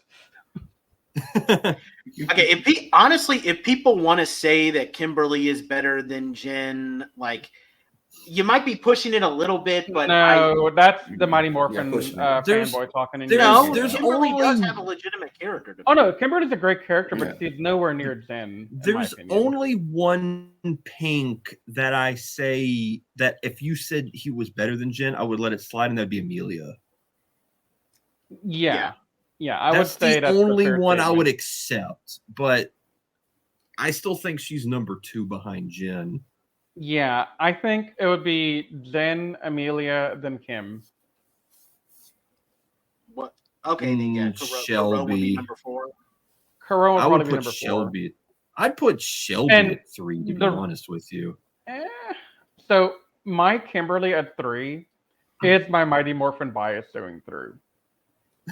No, I don't think the Mighty Morphin bias is, like, I think that Kimberly is top 5 just because she does undergo a lot of legitimate character development. Like, she does change. So I don't. Well, she does think write a it's- Dear John letter at the end. We don't talk about that, but Stop that.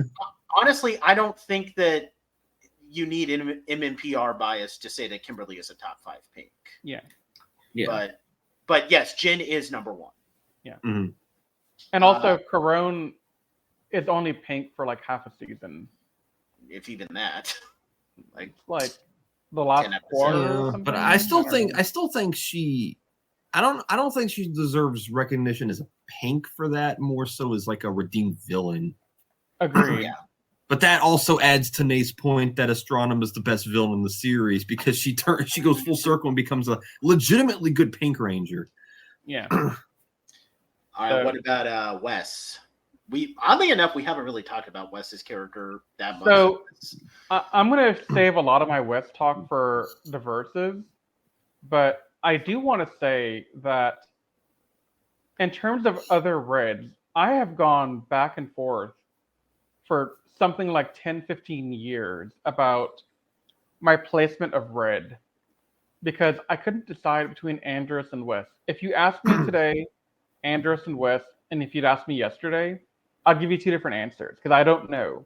But having finished Time Force again, I think I'm more comfortable today making the statement that I think Andros is better than Wes by a hair. Who was better than Wes? Andros. Andros. Yeah, definitely. Because, okay, so for me, I just like all the things that Wes goes through in the season. He goes through family problems. He goes through love problems with Zen. He goes through having to prove himself to a group of people from the freaking future to be a part of the team. Not the leader, just part of the team. Because I don't think he ever truly gets to be the leader of the team. I mean, there are times when he'll do the roll call and he'll do like the typical Red Ranger thing, but end of the day, Zen was the leader. Yeah. So I think Wes is right below Andros because I think Andros went through a lot more stuff. Yeah, I would. To me, like, I feel like Andros has a much more tragic backstory, and and unlike Wes, like, I feel like Wes's character arc, Wes's character arc of like his development actually kind of happens pretty fast because like in the first episode, we find out like he wants to be a ranger because he thinks it's fun and it's his way of getting away from like his dad doing all like the high class socialite stuff. Then in the third episode, that's when he realizes, no, I need to be a ranger because I want to fight for the better future. So he realizes that pretty quickly. Yeah. Okay, cool. He always had a noble side. He didn't have to learn about that over the course of a series. That's great. But after that, the whole story is mostly about him with his dad, which, okay, that's still an amazing story. I'm not going to badmouth that, but Yeah. I feel like Andros had to change over the course of the whole show because he's very distant from the other Rangers, and he has to learn to accept them as friends. Which, and I would say that like his romance with Ashley kind of helps him with that too. So, And then also when Zane comes around, yep. Well, Zane helped Andros a ton. Oh yeah. So, Wes is still number 2, but I still say Andros is the GOAT. And then my number 3 would be Casey, I think. Yeah, for sure. I used to have Carter, but I think rewatching Jungle Fury when we watched the thing that we will not talk about, made me. I think that made me like Casey a lot more, and Carter's fallen into top 5 territory. Now I don't know if he's 4 or 5, because there's a really good case to be made for a couple of other Reds that I'm trying to figure out where I would put them. I probably put Carter. I would put Casey at 3 too. I kind of agree with you. I'm watching Jungle Fury right now, so I can kind of get with that. I would probably put Carter after Casey, and then maybe TJ at, I don't know. I can't. Maybe I have bias toward TJ to some extent, and maybe that's because he's the Blue Ranger. But well, the problem with TJ is I can't put him in there for Red. Yeah, that's fair. Yeah, he's a much better Blue than he's a Red. Oh yeah, he is. Oh yeah, definitely. My other options for number 5 would be Zach from SPD. I kind of like Amelia, but I don't think she's top 5 as a Red. Yeah. She's definitely top 10, though.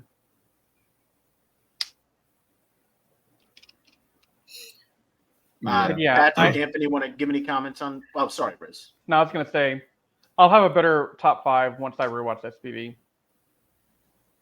Patrick, Anthony, want to give any comments on Wes? I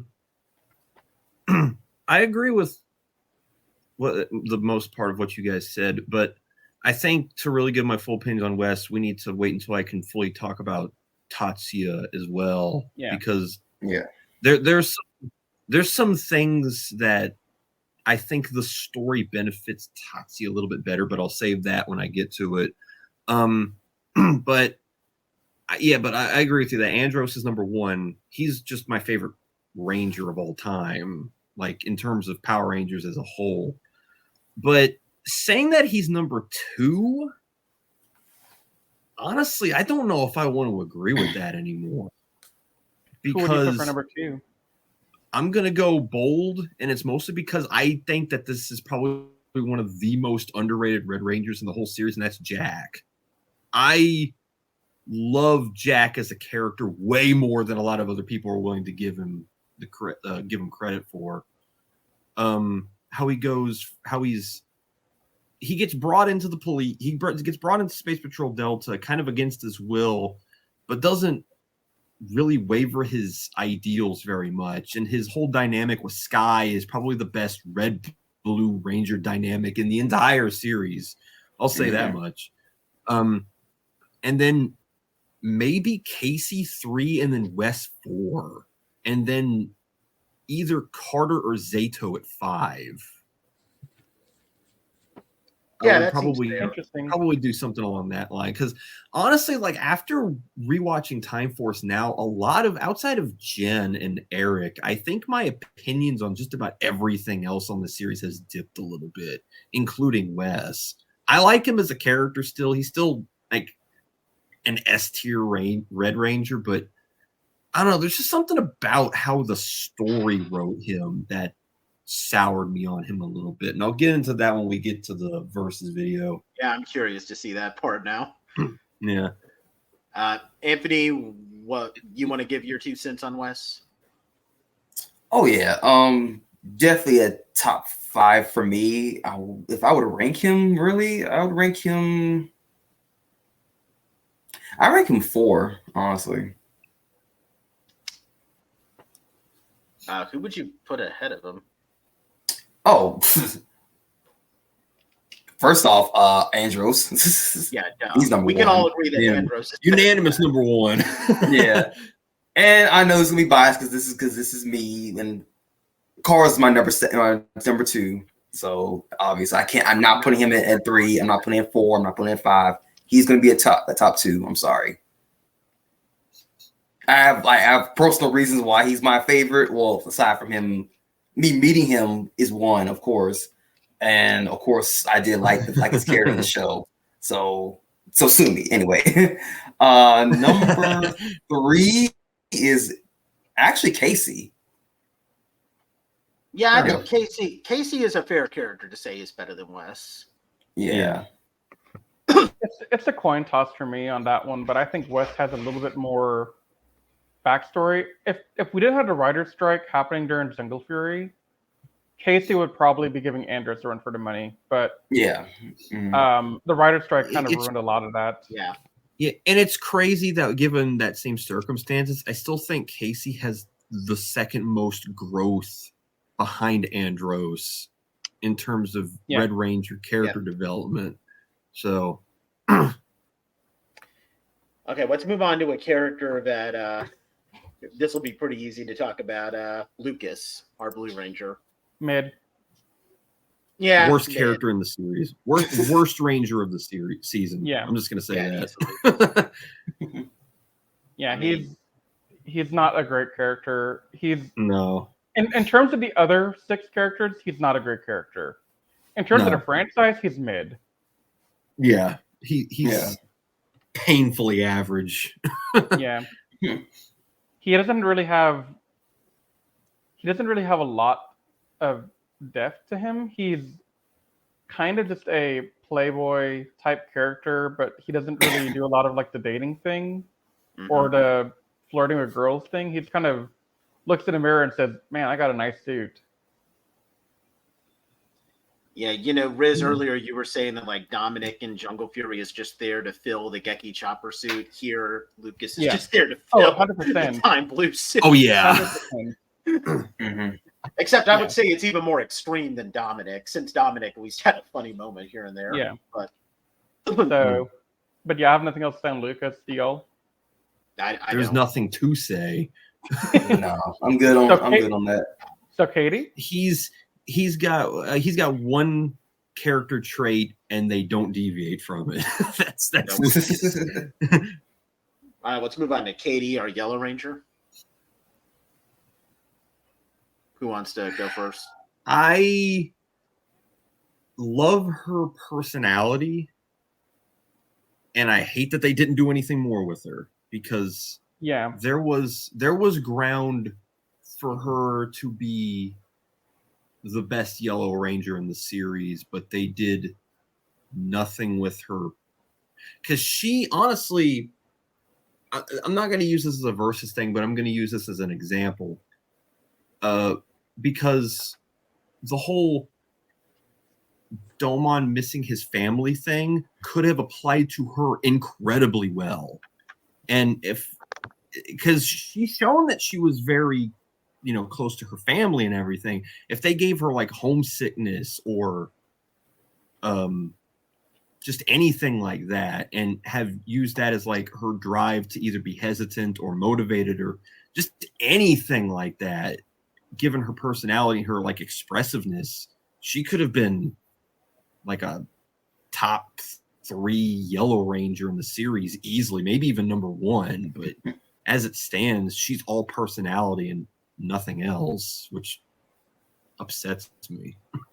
Yeah, I've put her in my top 5 mostly for selfish reasons. Like I like the vibes that she gives off. She's she's a good character, and I might have a little bit of bias toward her because I met her actress, and I've met all of the Time Force actors, by the way, but and I did an interview with her, but unfortunately the audio got messed up, so I'm going to have to do that whole thing again. Hopefully I'm going to be able to track her down. Like, hey, Deborah Estelle Phillips, if you're listening to this, please show up to Ranger Stop Atlanta. But anyway. Hey, Deborah, please show up next year, not this year. Spite. Solely out of spite. No, because I want to be able to meet her. Yeah, there's some uncertainty that he might not be able to come, but Yeah. but and you know, the interview was really fun, you know, and she's just a very fun. She's probably one of my favorite people that I've ever interviewed, which makes it all the more of a shame that we can't post that one. Yeah. But I mean, we'll do it again and we'll have fun. So I have some bias toward her because her actress is really great, and her actress is trying her best to make Katie a top 5 Yellow Ranger, and I would say that she succeeds, but yeah, she's at the bottom of the top 5. Like I would probably say that I would definitely say that Summer and Kira and Lily are better than her. Maybe Trini is better than her, but yeah, like her actress is trying her best, and that's why I can't rank her that low, but she can't compensate for the fact that she's not the best written character, unfortunately. Yeah. You want to give your 2 cents, Anthony? She's a cool character, and that's all I gotta say. Yeah. And by the way, Anthony was filming that interview that I did with her too, so. Sure did. You want to say anything, Riz?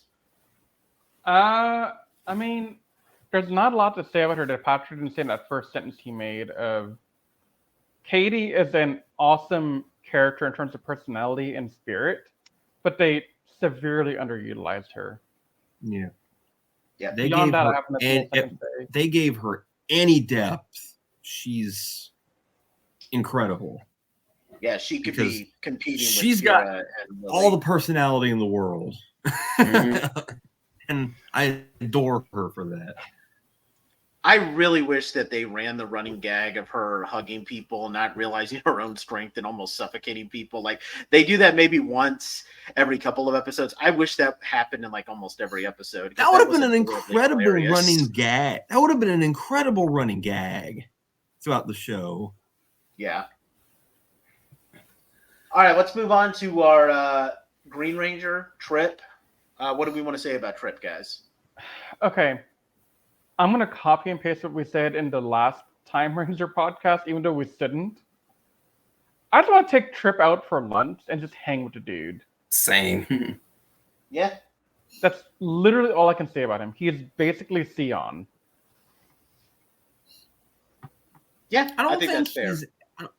I don't think that he's as like, what's the word I'm looking for? He's a lot more energetic by comparison, and I think that kind of takes away from him a little bit, for me at least. It makes him more endearing to me. It's probably because he doesn't have a traumatic backstory, so he's got a lot more energy to him, and that does make him feel like a little bit more of a hollow character to me. But I mean, I still like the dude, but yeah, he's a little bit on the forgettable side. He's my 4th green. The 3 I have ahead of him are Ziggy from RPM, because I mean, Izzy from both Dino Fury and Cosmic Fury. Dino Fury. Yeah. Izzy is ahead of him, and then number 1 is Joel. You count Cam as a 6th Ranger, okay. Yeah, I don't count. Yes. Yeah, if we're talking about like Green Rangers in general, I would probably put like Tommy and Cam would be ahead of Trip if I'm talking about Green Rangers altogether. But yeah, thanks for giving Ziggy the appreciation he deserves. By the way, I don't like RPM, but I love Ziggy. Ziggy is a great character. Also, honorable mention to Plan Xander. Exactly, yeah. Oh, no. Xander's number 5. He's just below Trip for me. I didn't hear Xander on your list. No, I would put Xander over Trip. For me too, yeah. That's acceptable, yeah. Just because he's a lovable idiot. Like, yes, he is. He opens his mouth, you know it's going to backfire, and then you laugh when it backfires, but you can't hate the guy for it. Hey, Plan Xander always / never works. Right. Actually, that's literally what Richard. I can't remember how to pronounce his last name, but that's literally what Richard wrote on Anthony Amin's autograph photos when we got his autograph at that one California con. So I interviewed him too. yeah, that was fun. Playing Xander always works. Asterisks. Terms and conditions may apply. All right, but let's move on to the I'm going to say this boldly: the GOAT Sixth Ranger, Eric. He's the GOAT. He is the best Sixth Ranger. Sorry, Tommy. No, he is. Yeah, like I know people are going to tell me Tommy, but I'm like, nah. This guy is the GOAT. The only sixth that can contest with him in Power Rangers is Ryan. Yep. Yeah. To me. And there's a big gap there though. I love. I was about to say there's a huge gap. No, he's the if you think he's your favorite Sixth Ranger and you think he's the best one, I'll accept it. But in my personal ranking, Quantum Ranger is like the definitive Sixth Ranger in Power Rangers. Yeah. And I think even if you want to open this up to Super Sentai, I think he's the only Sixth Ranger that can compare to Jeremy. Yeah, I would agree with you. He's that good of a character. Yeah, but sorry, Riz. I was gonna say I'm gonna unpack Eric a lot more tomorrow because I got some thoughts about him and Naoto. Yeah. Oh yeah. But I'm just gonna unpack. I mean, I don't even have to bring up Time Ranger to really say why he's my favorite. Like, well, okay, first of all, I have some bias. I grew up watching Time Force. I was like 7 when the show came out, so I mean, he was my favorite character. Dan Southworth was the first Power Ranger actor I've ever met. And if you want to see how fans like starstruck I am, just go watch my interview with Dan Southworth. You can tell that I'm like sweating on the inside, trying to keep myself. But aside from that, like I would say that like his character development is the most perfect character development I've seen in Power Rangers, like the whole franchise, because it is so subtle. Like early on, he's a jerk through and through. He's determined to destroy a mutant by any means necessary. He takes really mean jabs at the Rangers, but he shows that he's not an entirely terrible person because he does show genuine concern for the Rangers when he's worried they'll be destroyed by the Q-Regs. Mm-hmm. Then when he finds out they're from the future, you would think that he's going to rat them out, but he decides not to, even if he doesn't make any promises to Jen. Then he becomes then after he makes friends with that little girl, you know, he becomes more professional. They're not friends, but they're not enemies necessarily anymore. And then after the Alex arc where he stops himself from leaving, he's much more noble. You know, we see him frequently go out by himself without the Silver Guardians to, you know, help the Rangers instead of, you know, just going with the Silver Guardians. And there's literally an episode where Jen is being beaten up by the mutant, that episode of Undercover Rangers, and Eric of all people says, "Come on, guys, we got to help Jen." Like that's perfect character development right there. Like honestly, like it's probably some of the best character development I've seen in either Power Rangers or Super Sentai. Yeah. Yep. Yeah, no, definitely. He has a lot of good moments, and honestly, his backstory is a lot more believable. And I'm going to leave it there until the next podcast. Yep. So what do we want to do? Each of us just want to get their rankings on from best to worst. Yeah, we can. Okay. I think we already kind of did that, though, didn't we? Well, no, we just spoke about them. We just spoke about them individually. Just rank them briefly, like we do at the end of our King Odor episodes. So Zen, Eric, Wes, Katie, Trip, Lucas. Okay. Anthony? The same as his list, but I'm switching Katie and Trip. Cool. Patrick? Well, Wes is 3. Between Jen and Eric, I honestly don't make me pick. Do not make me pick between Jen. Don't make me do it. That was honestly me, but I just put down something and moved on quick enough so that I don't regret it. I I'm just gonna say 1A and 1B between those two because they're just too good. And then Katie's for Trip is the next, and then Lucas is buried at the bottom where he belongs. Yeah. Yeah, and I would do Eric. I have way too much bias toward Eric, so I have to put him ahead of Jin. I mean, fair enough. Eric, Jin, Wes, Trip, Katie, Lucas for me. That's my final ranking. And I'm sorry, Eric. Honestly, Eric might be my favorite Ranger character ever. So I'm always just gonna have some bias toward Eric. Seeing how the three of us have Andros as number one, would you put Andros any of your favorite Rangers in general in Power Rangers? Oh yeah, 100%. Where would you put Eric on the scale next to Andros? Number 2? Or would you put Wes number 2? I think that's a huge challenge. I need more time to think about that. Yeah, it's a tough one, isn't it? Yeah. Okay, so to wrap this up, I do technically have some in where we list our favorite episode, and actually no, we should probably do this real quick. What's we don't have to go into an insane amount of detail, but we should each give our favorite and least favorite episode of the series. So Riz, it's pretty fresh on your mind since you just finished it. So you want to go first? Yeah, and I got to think about this. Hang on, somebody else go. Okay, Anthony, you said that Love Struck Rangers was your favorite. So you go ahead first with talking about your favorite and least favorite. Yeah, do that. That's my favorite, obviously. My least favorite. Why is it your favorite? Why is it your favorite? Oh, because the actress that played as the mutant chick, she was fine.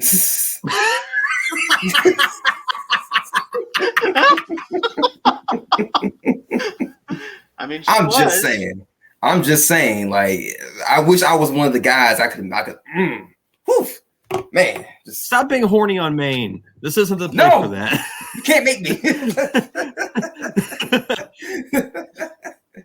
Grief. No, but all seriousness, I expected anything else from you. no, but all seriousness though, it's not just that.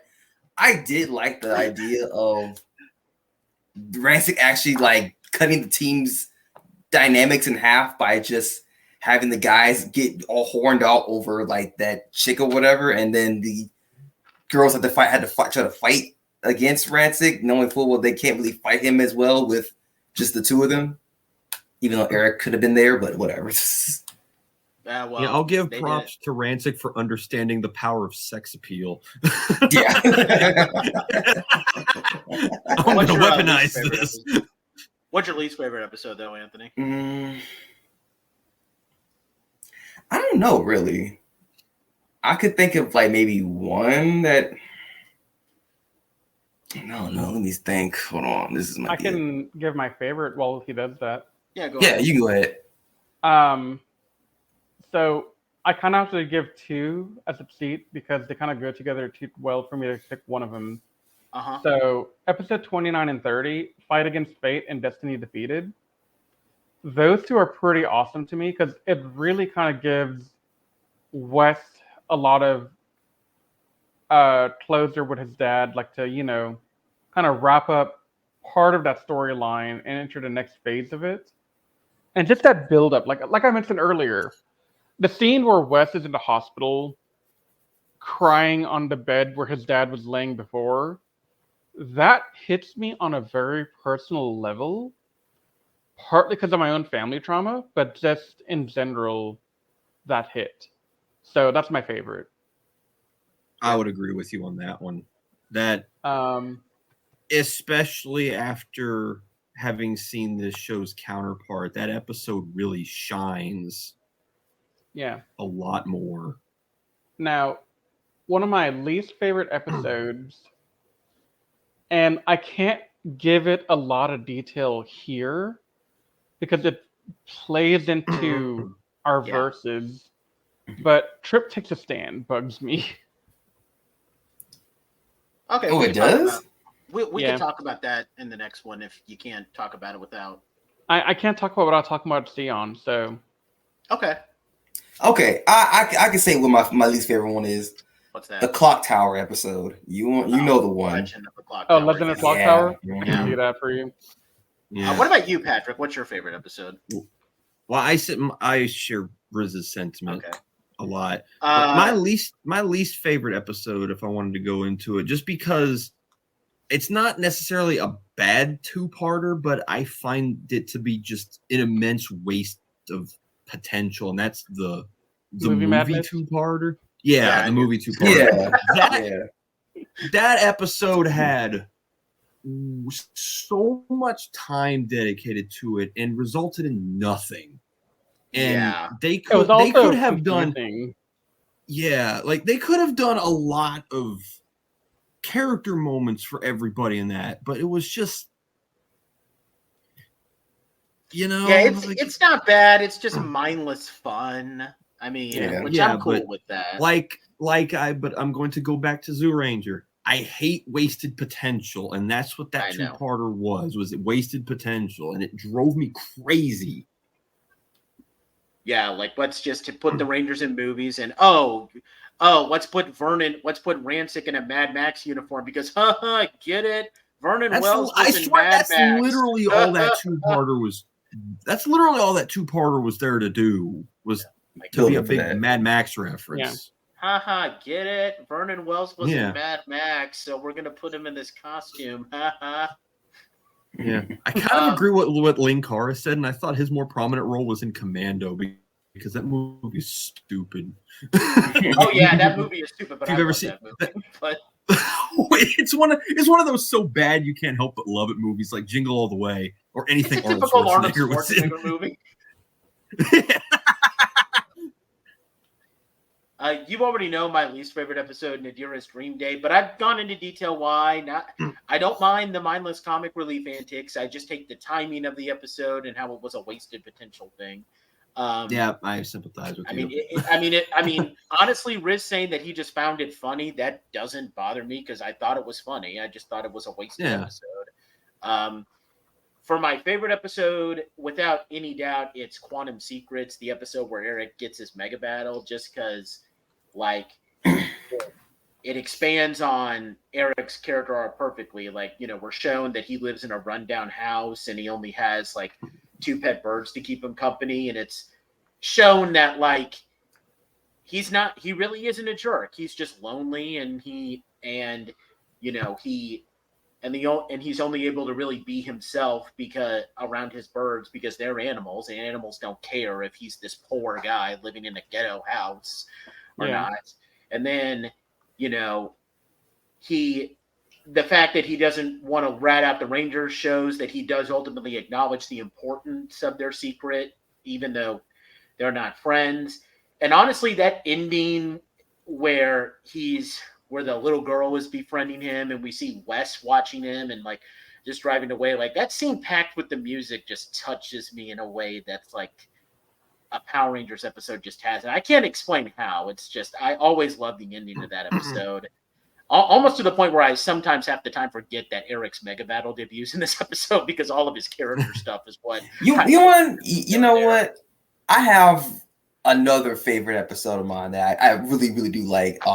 It's the episode where Eric does get his quantum power for the first time. That's legit. Like, the music was well done. I love the chase music that plays when he's trying to get to the quantum control thing.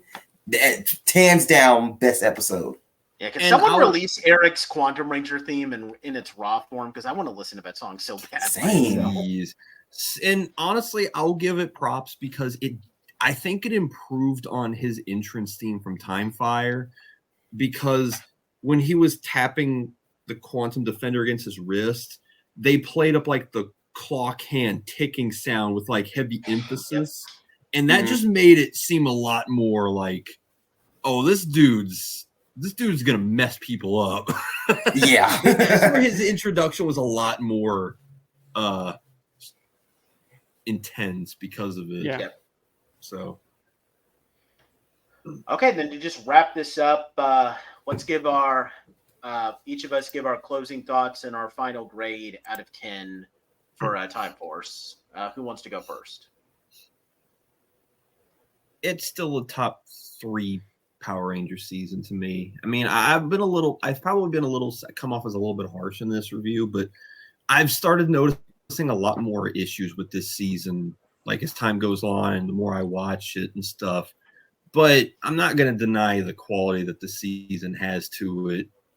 I'm still going to put in Space and SPD over this because I think those are the two like definitive S tier Power Ranger seasons. But this is like number 3 easily. It's such a good show. I'd probably give it like I had the number rated. It's like a 9.5 at worst. Yep. Yeah, that's a 9.5 for me as well. And it's second only behind In States to me.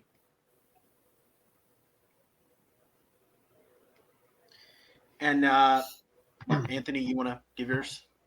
Definitely one of my top 3 of 5. So yeah, I've always put this in. I've always had this labeled in like my holy trinity of Power Ranger seasons. The other two being In Space and SPD. I'm thinking about trying to find a way. I don't know if I would remove this or SPD to put Jungle Fury in there because honestly, Jungle Fury is starting to make its case to belong in that. Or although I could just find a 5th one and just call it the Big 5. But no, I called it. My top 3 is Space, Time Force, Jungle Fury. Fight me. I mean, that's fair, dude. I mean, like I said, I mean, this play, it has its weaker things. I kind of agree with a lot of the issues that Patrick has with it, which have just been kind of reinforced with how I've just rewatched Time Ranger again, and we'll talk more about that in the next podcast. Mm-hmm. But when this season, it's good at some of the best of the whole franchise. And here's the thing: Mm-hmm. the weakest parts of this franchise aren't even like. They're not exactly something that should be put in a book of like worst of all time in Power Rangers. Mm-hmm. Like this series at its worst is still better than a season like Operation Overdrive or Ninja Steel at their best, you know? So and even if I want to talk about like a more average run of the mill season, I would argue that this series at its worst might be better than a season like maybe Lost Galaxy at its like half best or something, like just to give it a better compare. Yeah, Ninja Storm probably. Yeah. So yeah, I mean, I have issues with this. Every Power Ranger series has issues, but this is still a series that everyone should watch. And I mean, if people are trying to get started on Power Rangers, you should start with this one. Now I don't know, maybe you shouldn't expect every Power Ranger season to be as good as this, which that might be the one downside to starting with this one. But looking at the next season after it, looking at you, damn it. Yeah. But it's still a great season. And one last jab as we go out. I'm still giving it a 9.5 out of 10. Yeah. Anything else, guys? No, let's close it out. Let's go. All right. Yeah, we're previewing. So yeah, guys, our next, we got a couple of more podcasts to come out, but we are going to be doing our Time Ranger versus Time Force review now, because it took us a little while, but we finally got into a point where we reviewed a Sentai that is good enough to where we can do a versus with the Power Rangers and Sentai. I'm really looking forward to that. It's the first time that we're doing it. We're going to have a lot of fun with that. And yeah, that about wraps this up. We thank you guys so much for taking the time to check out this podcast. If you're watching this on YouTube, please like the video, subscribe to the channel if you're not already subscribed, and leave any comments on like your thoughts on Time Force down below. If you're listening to this on Spotify or iTunes, we appreciate you guys listening to us, and leave us a review out of 5 stars.